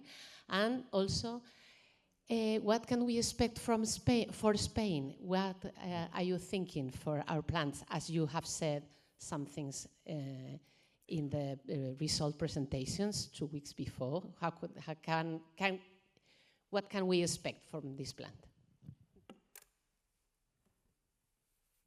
As you know, we never release detailed volume. We explain steady mid-single digit growth. So with this, you can do your math. We intend to grow in Europe as well. So our plan is a growth plan, not only outside Europe, of course, but also in Europe. We plan to grow with 22 new models we will launch in Europe. And we plan also to grow in each segment where we operate and for all our brands. Regarding Spain, and I take care under control of Reka here, but Spain is a huge, important country for Renault Group. And it's not only about sales, where our brands are doing super well. It's not only about manufacturing, because we have huge manufacturing. It's a 360 approach, and I thank the Spanish team to have this overall approach, including energy, for instance.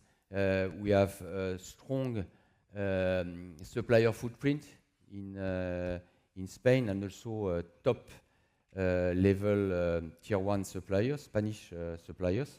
And this will continue. But as I know your question behind, yes, of course, we plan to and we are preparing the localization of the new platform shown by Philippe Brunet, our RGEV Medium 2.0 in Spain and in Palencia especially, because Palencia is our plant for a bigger car, and we have to renew now the C and D segments there.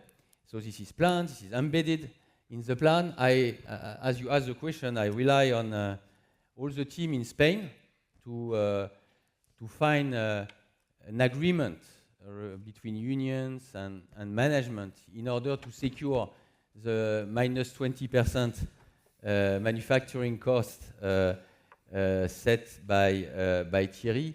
I met all the teams in Spain, in Palencia, in Valladolid. I was really impressed. It's really absolutely great plants at the best level of Renault. in terms of efficiency. Now, locally, they have to find the way to control smartly the labor cost, the flexibility, allowing us to. Our motto is we will show that we can continue to develop in Europe, produce in Europe with our ecosystem. So now we have to make things done. And in Palencia, this agreement between unions and management is something important.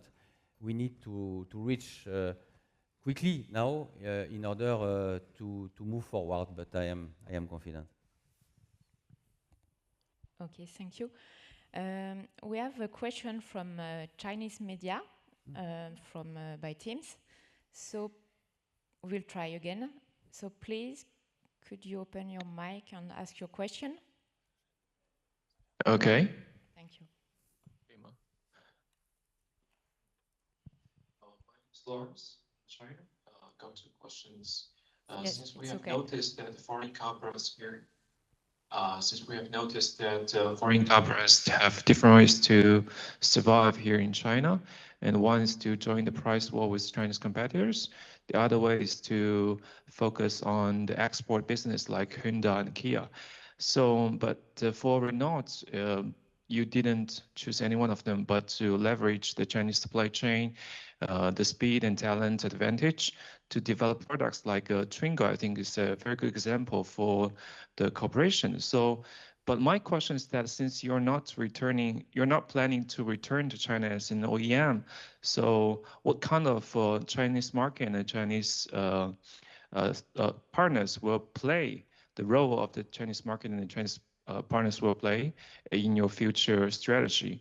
And will you develop more products here in China to better compete with Chinese competitors like BYD outside China? That's my questions. Thank you. Yes, thank you. And you're right, we are not in the Chinese market. Our way to engage with China is quite innovative. And in this plan, we do not plan to come back into Chinese market, just to be super clear. Maybe Philippe, as you are also ACDC chief, you can explain the activity of ACDC and what you intend to develop there in the coming years. Okay, so as explained, so we are not having a kind of operation in China, but ACDC remains very important to us. You may know that ACDC is not a big team, but this is part of our strategy because we want to have really the key people involved in ACDC and rely on strong partners in China, and this is what we have. So this is the model we applied for the Twingo, and we were successful since we were able to develop Twingo in 22 months, which is a record for Renault. We intend to continue the activity in China. So I would say we have mainly three kind of activities in China. The first one is that as we did for Twingo, we will continue to develop some vehicles. So this is what we are currently doing based on the RGA platform, which is a platform shared with Geely. So we will develop a vehicle for a global overseas market, and this is ongoing. So this is part of the activity. The second kind of activity in ACDC is to leverage the Chinese ecosystem. So we are doing some sourcing of parts, getting competitiveness and contributing to the minus 400 euro per vehicle and per year. So this is the second activity. And the third activity, which is to me very important, is a kind of a market intelligence to see the trend in terms of techno, but also in terms of best practice. So this is not pure market intelligence, but this is a kind of a North Stars for us. It shows where we should go, and having some experiments with different key players in the Chinese ecosystem. So all in all, this is the three main activities we are having in AC/DC. Okay, thank you. We are going back to the room, and then we will take number 3.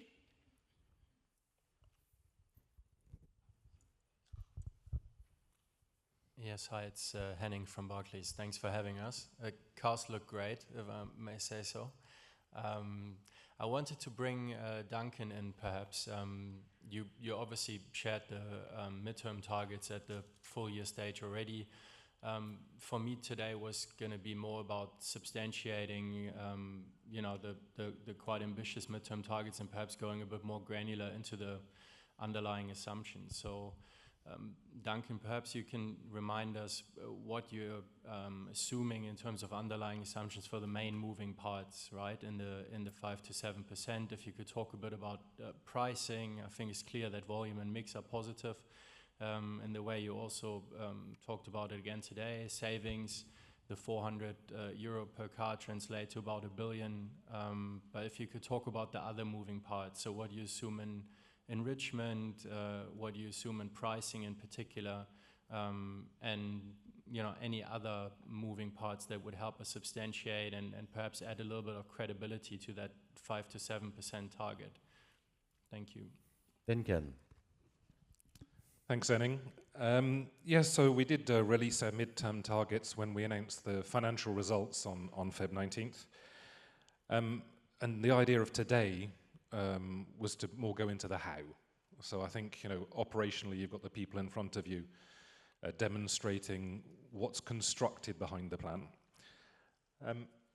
We also gave a plan which was over the midterm and a corridor, and it's in a very, you know, fast, volatile market. So you're not going to get us giving you a granular walk down year by year as maybe some people would like. But we have obviously focused a lot today on the importance of cost and efficiency. You know, making sure that we have fixed costs flat across the cycle while increasing the number of products that we're launching and the number of technologies. I think Philippe zoomed into specifically. We're not going to grow or price our way to an EV ICE parity, so variable cost is the second key factor. I think, François, you talked a little bit about the supplier part side of things. We've both got back into that. So, you know, we have growth in the plan, and it's not a hockey stick plan, so it's a plan that starts this year. We have support coming from partner business. While, you know, we've talked openly about this over time, you know, some people may look at it as being a dilution to margin, but in fact, we're not putting any more fixed costs into the business, yet we're leveraging our existing supplier base, leveraging the efficiency we have in production and purchasing for our suppliers. So it's something which is ROCE enhancing, which is obviously the key fundamental point for us. So we have a growth plan. We have variable cost reductions. You'll see our fixed costs stay flat in cash. Obviously, we have some increase in depreciation because maybe we've invested a bit too much in the past. But the product plan is clear, the technology plan is clear. So I think those are the key drivers. You'll see our margins expand over time and also increase in mass. And that obviously drops down to the net result into earnings per share and our ability to gradually return to shareholders over time with an increasing dividend per share. Okay, thank you. So we'll try number 2. I hope it is a journalist. Thank you. Robert Van Apeldoorn, I'm from Belgium, Trends Tendance magazine. You talk about cost reduction per car, more efficiency, but you didn't talk about the headcount. Will it change? I read that Volkswagen Group want to reduce again the headcount in the following years. What is the situation for Renault, for the Renault Group? You know, it is exactly the purpose of Future Ready, is to always be ready for the future. So it means to proceed transformation as early as possible in order to avoid to be in a situation with a high, tough restructuring. So yes, we are doing changes. Yes, we'll continue to do changes.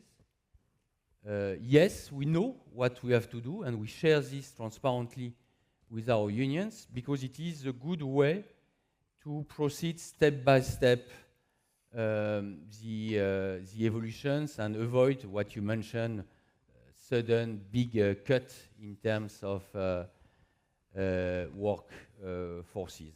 This is our way, and this is the purpose of Future Ready. In terms of staying in Europe, in terms of manufacturing, we stabilize our manufacturing footprint. So there is no huge changes, if you see what I mean. The visibility for each of our plants is reasonable for the years to come. We assume that we'll get some flexibility on CAFE in 2030. Otherwise, we would have to review our plan.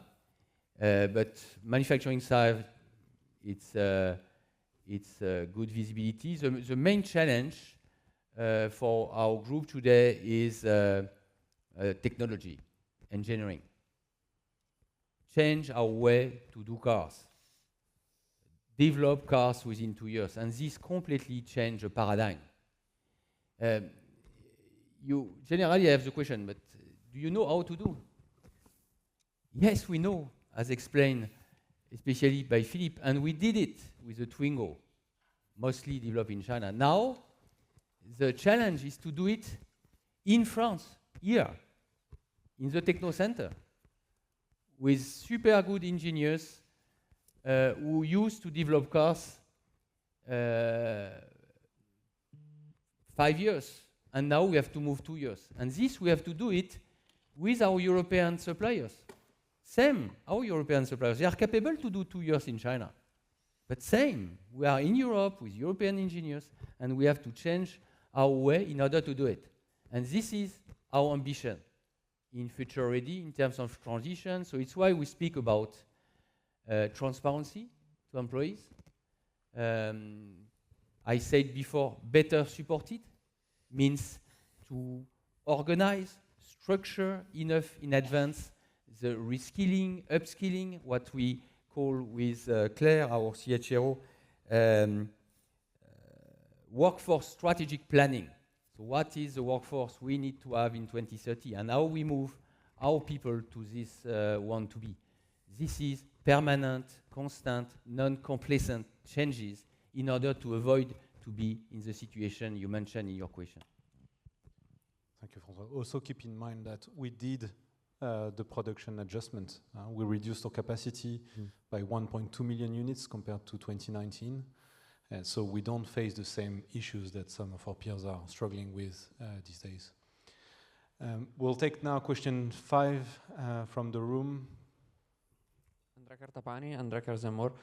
Regarding Alpine, you quickly mentioned the APP platform can host an ICE engine as well. So I wanted to ask if the future A110 is confirmed to be EV only, or if we will see an ICE version as well. And more in general, which is your view and your plan about EVs, ICE or hybrids in the sports car segment, which in which we see the EVs are struggling to convince the customers? Philippe? Yeah, so the APP platform is EV native, and the new A110 will be electric. The thing is that if we want to be future ready also in Alpine, we need to prepare the future, and that's why we are predisposing also the platform to receive an internal combustion engine. Doesn't mean that we are going to do it, but we need to be ready for.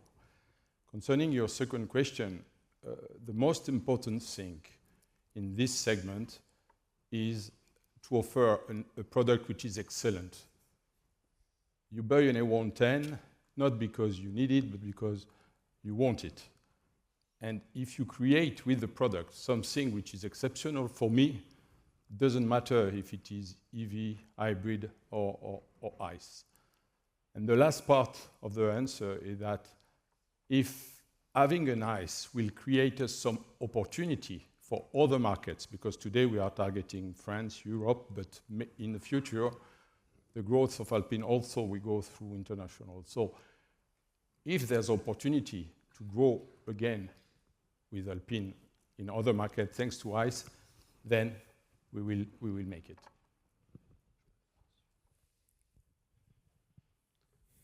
Okay, so question number 1, yeah, I think Horst or Harald. Yeah, please. Thank you for taking my questions. Horst Schneider from Bank of America. First question is more short term and is maybe for Duncan. When you gave your guidance for 2026, the Middle East conflict has not yet started.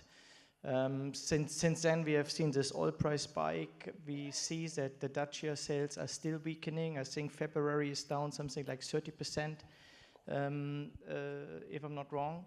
So just want to get a feeling, can you give some reassuring comments maybe on the outlook for 2026, if the recent developments are all covered by your guidance? That's number one. Number two is, when I look at your volume guidance, if I'm not wrong, it implies something like 4-5% sales CAGR. So you consider taking market share. And in that context, what should we think in return then about the price mix? And what is more important? Is the price mix more important or the volume more important? And as a follow-up to that, for François, what you think in that context about scale? How important is scale for Renault, and what if the sales targets run below expectations? Does that increase the pressure for increasing scale in another way, maybe in terms of partnerships? Thank you. I take the last question first. We have the scale. Our ambition is to be a reference OEM in Europe because we have the scale. We have the scale in Europe.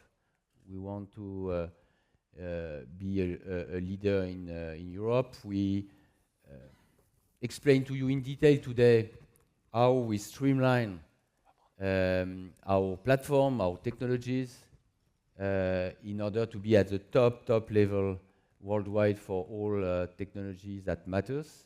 So we have the scale. Outside Europe, we also make choices. Big markets, fast growing, and where we have also the scale. So our plan is a standalone plan. We do not rely on anyone. Regarding maybe 2026, and also about Middle East, I think it's a good example after Duncan. Thierry, if you can explain what we did to put a working team dedicated to check this, how we use AI, data, all what you explained during the presentation to the example of Middle East crisis, in order to show that all of this is not PowerPoint. This exists already today. Duncan, first for 2026 short term. Okay, so for 2026, unless you want to start on yeah, please. Non, tu peux y aller. Okay, on y va. So 2026, thanks Horst. So you said, mid-single digit growth is what we're looking at, but let's not forget that we'll start to consolidate RNA APL in India as of January. We actually did the transaction in August last year, so it was only partially impacting the second half of the year. And there's not just our European volumes. So maybe I will hand over to Catherine or to Fabrice to make some comments about short term. We don't want to focus on it too much, but I think the start of the year of us was impacted by some logistical problems. But in terms of order take, things have been, as we said just a few weeks ago, comfortably strong. So we've seen good start to order take at the beginning of the year and nothing really impacting us short term.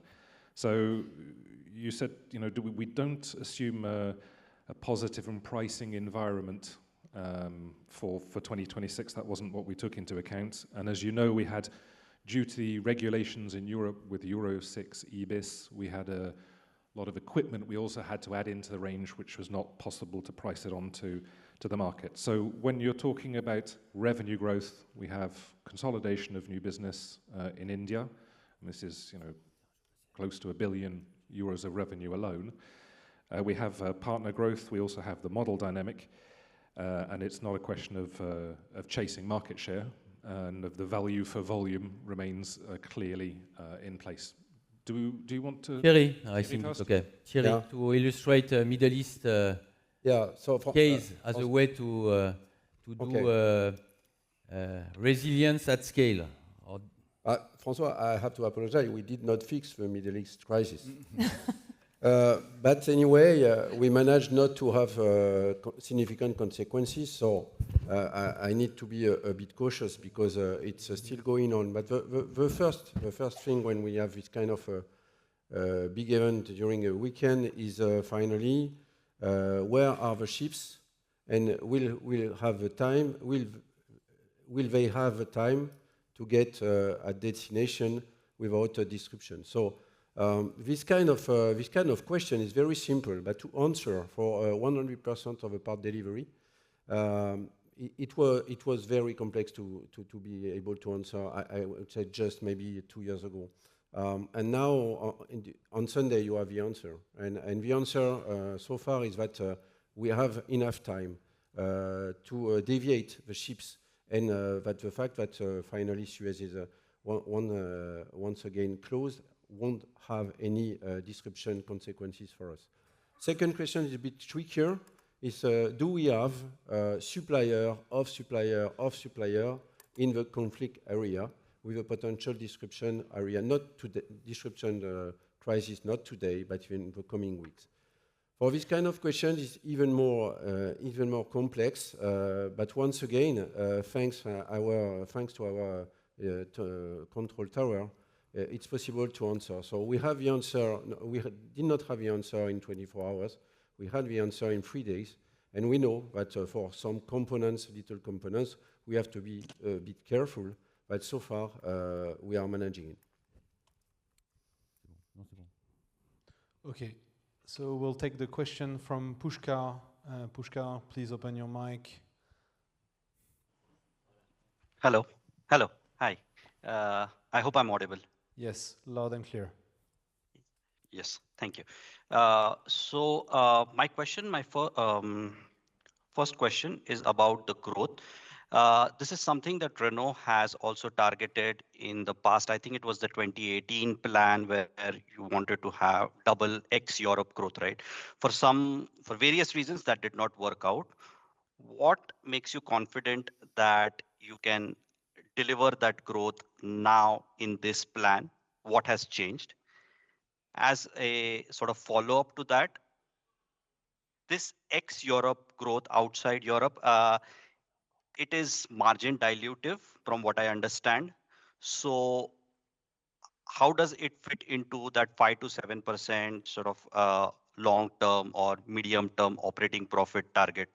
And then on the Chinese competition, you have articulated well what you want to do to be competitive with them. But we see every month the Chinese brands gaining market share in Europe. So what sort of a timeline can we think that when exactly the European brands can be at that level and compete with the Chinese on price, on content, so that you don't lose market share? Thank you. Regarding growth, what has changed compared with, for instance, Renault contract 2019? First, we do not push volume. We work on value.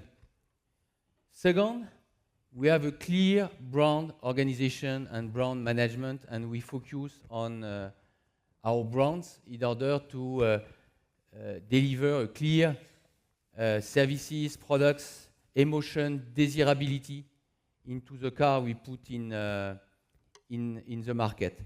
Third, we strongly improved quality, and now our customers perceive this well. Fourth, we do not want to rush everywhere in the world. We target on some specific markets where growth is happening and where we have good chance to deliver our case on a profitable basis.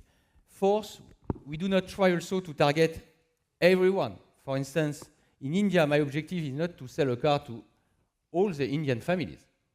We will target, based on our technologies, more medium, upper families, which is a huge market in India. So this is the way we intend to do, and our value versus volume.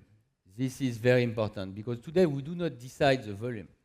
We decide the car, the way to serve the customer, and then we are happy to see that our customer likes our car, they take our car, our volume assumption is cautious, and we are on a virtuous circle to enhance our brand, our value, our residual values. And this is what we intend to continue in this plan. Regarding Chinese competitors, so I do not know how the other will do. I know what we are doing, and as said, we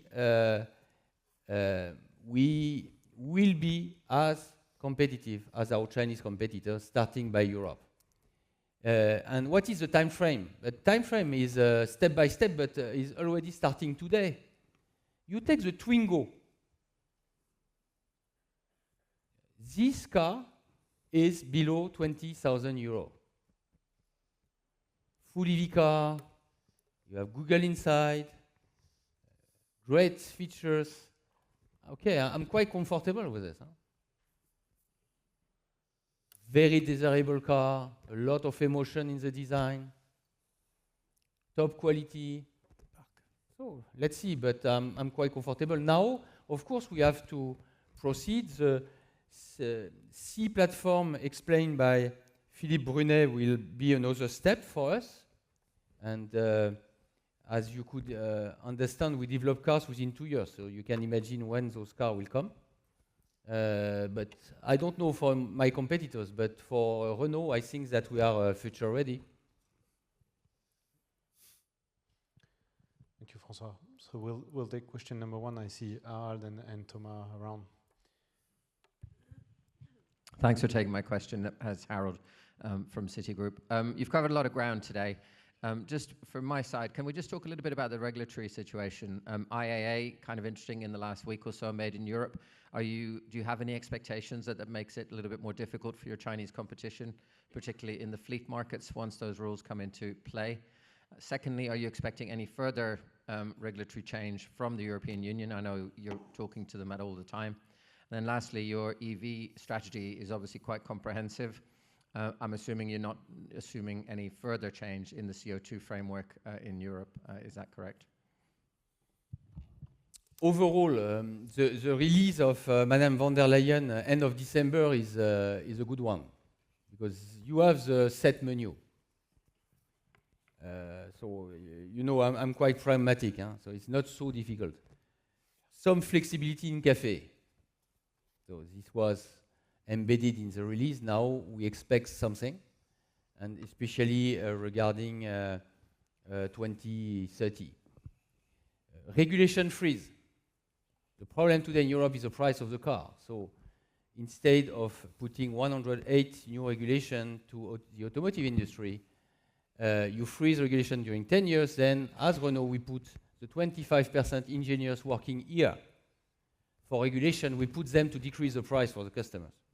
I commit. And last is so-called local content.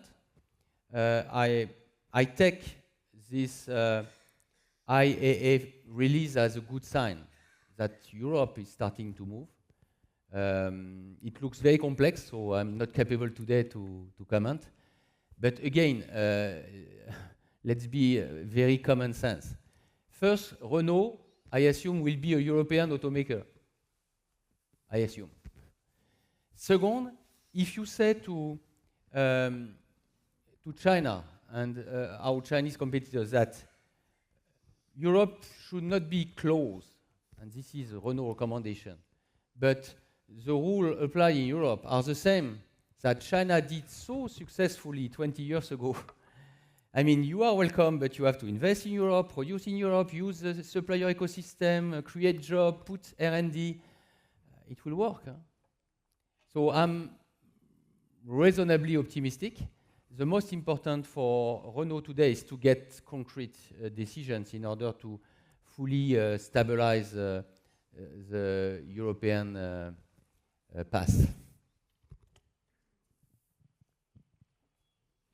Okay, thank you. So we will move to the other side of the room with number 4.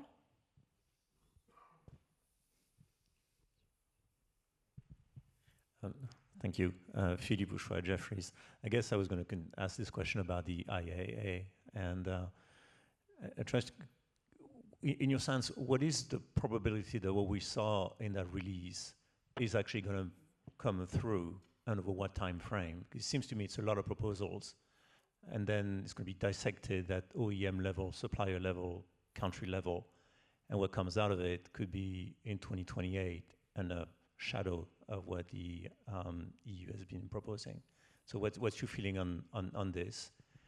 And in that case, also, what's going to happen between now and then? Because it seems to me that what has been proposed by Brussels is almost like an opportunity for the Chinese to try to accelerate some of their investment in Europe before the rules change. And I'm curious to have your views on that. Thank you. My job is not to have feeling, and I have not the difficult task of Commissaire Séjourné. So at Renault, we want to be ready for any scenario. So first, we have 2 legs. We have all the technology and the legitimacy for electric car, and we have a top technology for full hybrid.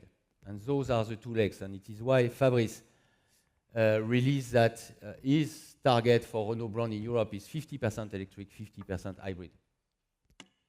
As I mentioned before, I consider that as Renault, we should show our capability to be as competitive as our new Chinese competitors in Europe. This is the way we manage.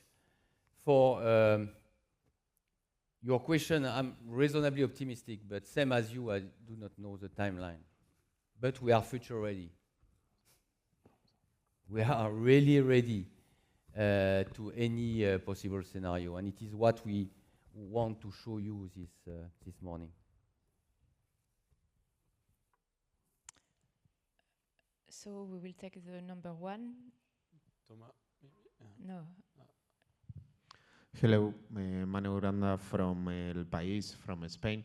I would like to ask you about Dacia.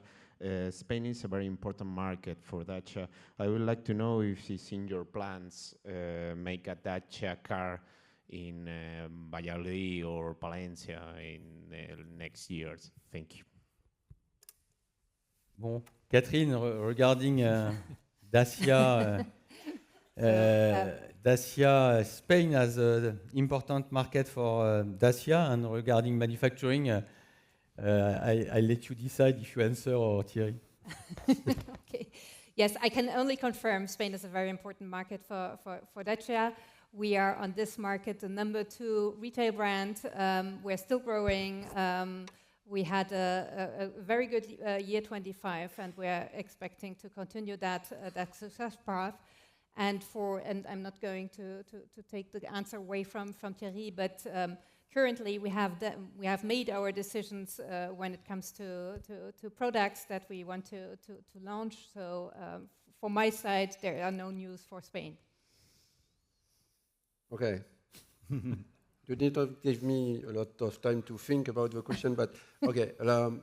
I think what is very looking at our industrial system, one key asset we did not highlight today, but we had the opportunity to do it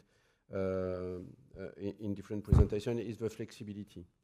And we can really integrate a new vehicle with a very low investment cost. And that's why we are able, for example, in Douai, to welcome the new Micra or the new Eclipse on top of the 4 Renault models we have already. But it's to say that deciding where we want to allocate a vehicle is finally one of the last decisions we will take. So coming back to Dacia, we just launched an incredible lineup, and this lineup has just been launched. So Striker will be launched next year. Bigster has been launched last year. So we have already the footprint for the current generation. For the next one, everything is open. So we'll take question number 1. Thomas. Yeah. Thank you. Good morning. It's Thomas Besson at Kepler Cheuvreux. 2 questions, please. The first one, on the Renault brand in India and Brazil, the growth targets. Over the last 15, 20 years, you've sold cars in these regions, but small cars like Kwid, and now you're aiming to sell bigger cars like Bridger, but also much bigger cars. You haven't talked much about the perception of the Renault brand and how you believe consumers are going to be convinced that they can trust you to buy a 25,000 euro car versus a 10,000 euro car in these countries where competition is quite intense, particularly in India. That's the first question. The second, sorry, I go back to Duncan. I understand it's a tragedy day, but for us, finance matter. Can you share with us, even if it's just a range as well, some indication about your pricing assumptions for Europe? Because, as it's been said earlier, Chinese automakers have captured 10% of the market in average over the last 3 months. It coincides with the relative weakness of your registrations, probably because of logistics issue partly, but it's a clear concern for investors. So we need to understand what you've assumed, because clearly that will partly impact your profitability. And I'd like as well, if it's possible, for Duncan to say a few words about CapEx and working capital. You've said 1 billion inventory reduction. Can we have indications about what you expect overall for working capital and whether CapEx stays where it's been, goes up, goes down, knowing that it's up in 26? Thank you. Okay, we start with Renault brand in India and Brazil. Yes, India, Brazil, a very interesting question because effectively we've been present for years in both countries. And of course we sold small cars, as you say, but we developed also quite intensively our brand. If you take Duster, for instance, in India, Duster is a brand by itself. And it's a brand because we've been the first SUV on the market. And that's why this kind of new concept like Bridger, which is, by the way, smaller than a Duster, but bigger from inside, and which will be supported by new technologies, multi-energy technology, will be a game changer in the market. It means we are not starting from scratch, neither in India nor in Brazil. We are starting with a lot of customers who are driving Renault already in those countries. Of course, we do that on a very India, starting with a very modest way, because we know that our share of market is still very low. But on the contrary, the potential is huge, and our brand has a lot of potential. If I take the example of Brazil, we are doing already, and we are selling already cars on upper price segments like Boreal, which has just been launched a few months ago and which is doing a very good beginning of a career. And if you want to extend a little more than both countries like India and Brazil, just take a look at Korea. We've never been in Korea on the D or the E segment, and Grand Koleos now 1 year ago and Filant now just a few weeks ago are working very well. It means nobody is forbidden for Renault. We have and we are in our historical place, and we have the good technology. Donc let's compete, let's fight, and I think we have a good chance to make it happen. Okay, and Duncan, coming back to beginning of the year and the pressure by Chinese competitors in Europe in pricing. Yeah, so I think Mr. Corlett, so price mix and enrichment, we plan to be negative. So we took an assumption of a couple of 100 million negative. So a few 100 millions negative was built into there, as raw materials were also negative. But maybe coming back to Enning's question earlier, we have obviously the strong cost reduction. Second point was on CapEx R&D. So we look at CapEx R&D and supplier entry ticket as a whole, and that will remain under 8% of revenue across the plan. And Thomas, you called out a question in one of the slides. There was an inventory reduction. It's the 1 billion is the average level of inventory throughout the year. Okay, so it's not that we're trying to eke working capital out of the plan. The working capital assumption in the plan is a negative figure each year for a couple of 100 million euros. So despite the fact structurally it could grow, we've been very prudent, and the free cash flow is not generated from working capital in the plan. And coming back to, because each time you ask a question about Chinese competitors, and yes, indeed, we value very much what they are doing, so we do not underestimate the strength of the best Chinese competitors. And it is why in our Future Ready plan, we intend to have the techno roadmap in order to be in the pace.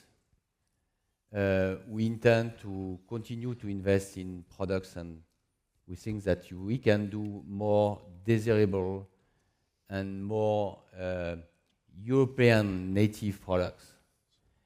And on downstream, with what we presented today, namely the strength of our brand management, the way we organize customer experience, the way we engage with our dealers, we think that downstream we can bring higher value in terms of residual value management. We think we can bring higher value than some of our competitors. So upstream, yes, true, we somehow catch up, but we are in the pace, and we will be at the level of the best in terms of innovation, cost, and speed. And downstream, I deeply think that we can bring higher value. This is our way to manage. Okay, thank you, François. So we will now go to number 3.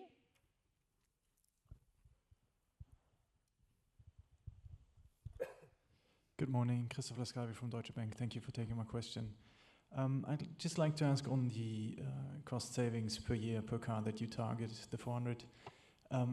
In your assumption for the midterm plan, how much of that do you pass on to the customer? You just highlighted that pricing obviously is part of the problem in Europe, and in 26 we have certain headwinds, and you need the cost savings to offset part of that.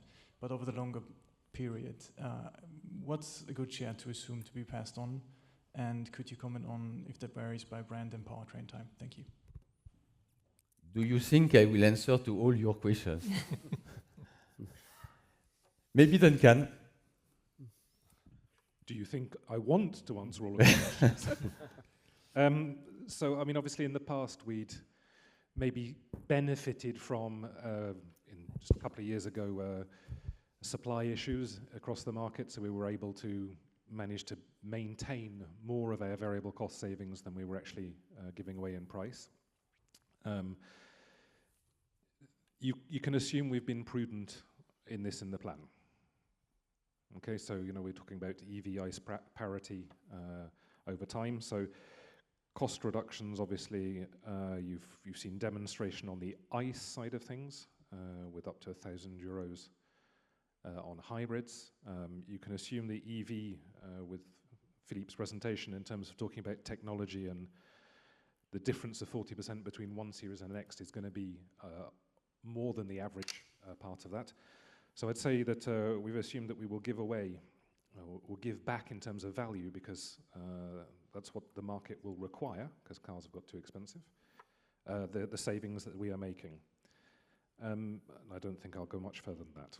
No, but anyway, I will give you a few tips because when you will digest the detail of our presentation this morning, you saw Philippe showing that our new RG EV Medium 2.0 is minus 40% cost compared with previous generation. In the presentation, we said that thanks to our new standards, 2 years development, we intend to decrease the entry ticket by up to 40%.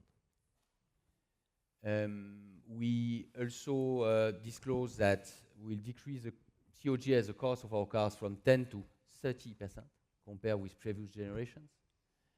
We mentioned minus 20 for manufacturing, minus 30 for logistics. So you see that each time we have a KPI, this is quite aggressive KPI, for sure double digits. So if you put all together, you see that we take very seriously the possible price tension that we may have in Europe and in the world. And with what we know, what we see, especially in China, also in India, what we forecast in Europe compared with some other markets, we are future ready for this. Okay, thank you. So the last question will be number 3 again. Hi, I'm Marc Roclot, journalist in northern France for La Voix du Nord. Can you give me more details about the models you intend to produce in France and especially in your northern France factories? Overall, in a Renaulution plan, we gave a clear priority to France. And thanks to this, today, our manufacturing footprint is secured in France for all the plants. What we intend to do with Future Ready in the next 5 years is to invest the same level of investment that what we invested in Renaulution. So it's why, to answer to your question, the visibility for our electricity hub is positive, moving towards 2030. Overall, if you compare 2021, 2025, 2026, 2030, we'll produce in France plus 20%. So this is super concrete. Of course, it is an assumption, depends on a lot of topics, but as you see, the strategy gives a clear positive visibility to our manufacturing footprint in France. Thank you, François. So this concludes our presentation today. Thank you for your attendance here with us and online. Of course, the team remains at your disposal should you have any questions. And for those here in the room, the next event will be a lunch, a buffet lunch just up the stairs. And then for the media roundtables, your press contacts will reach out to you and accompany you to the prepared room for that. Thanks a lot and enjoy your day. Thank you. Thank you.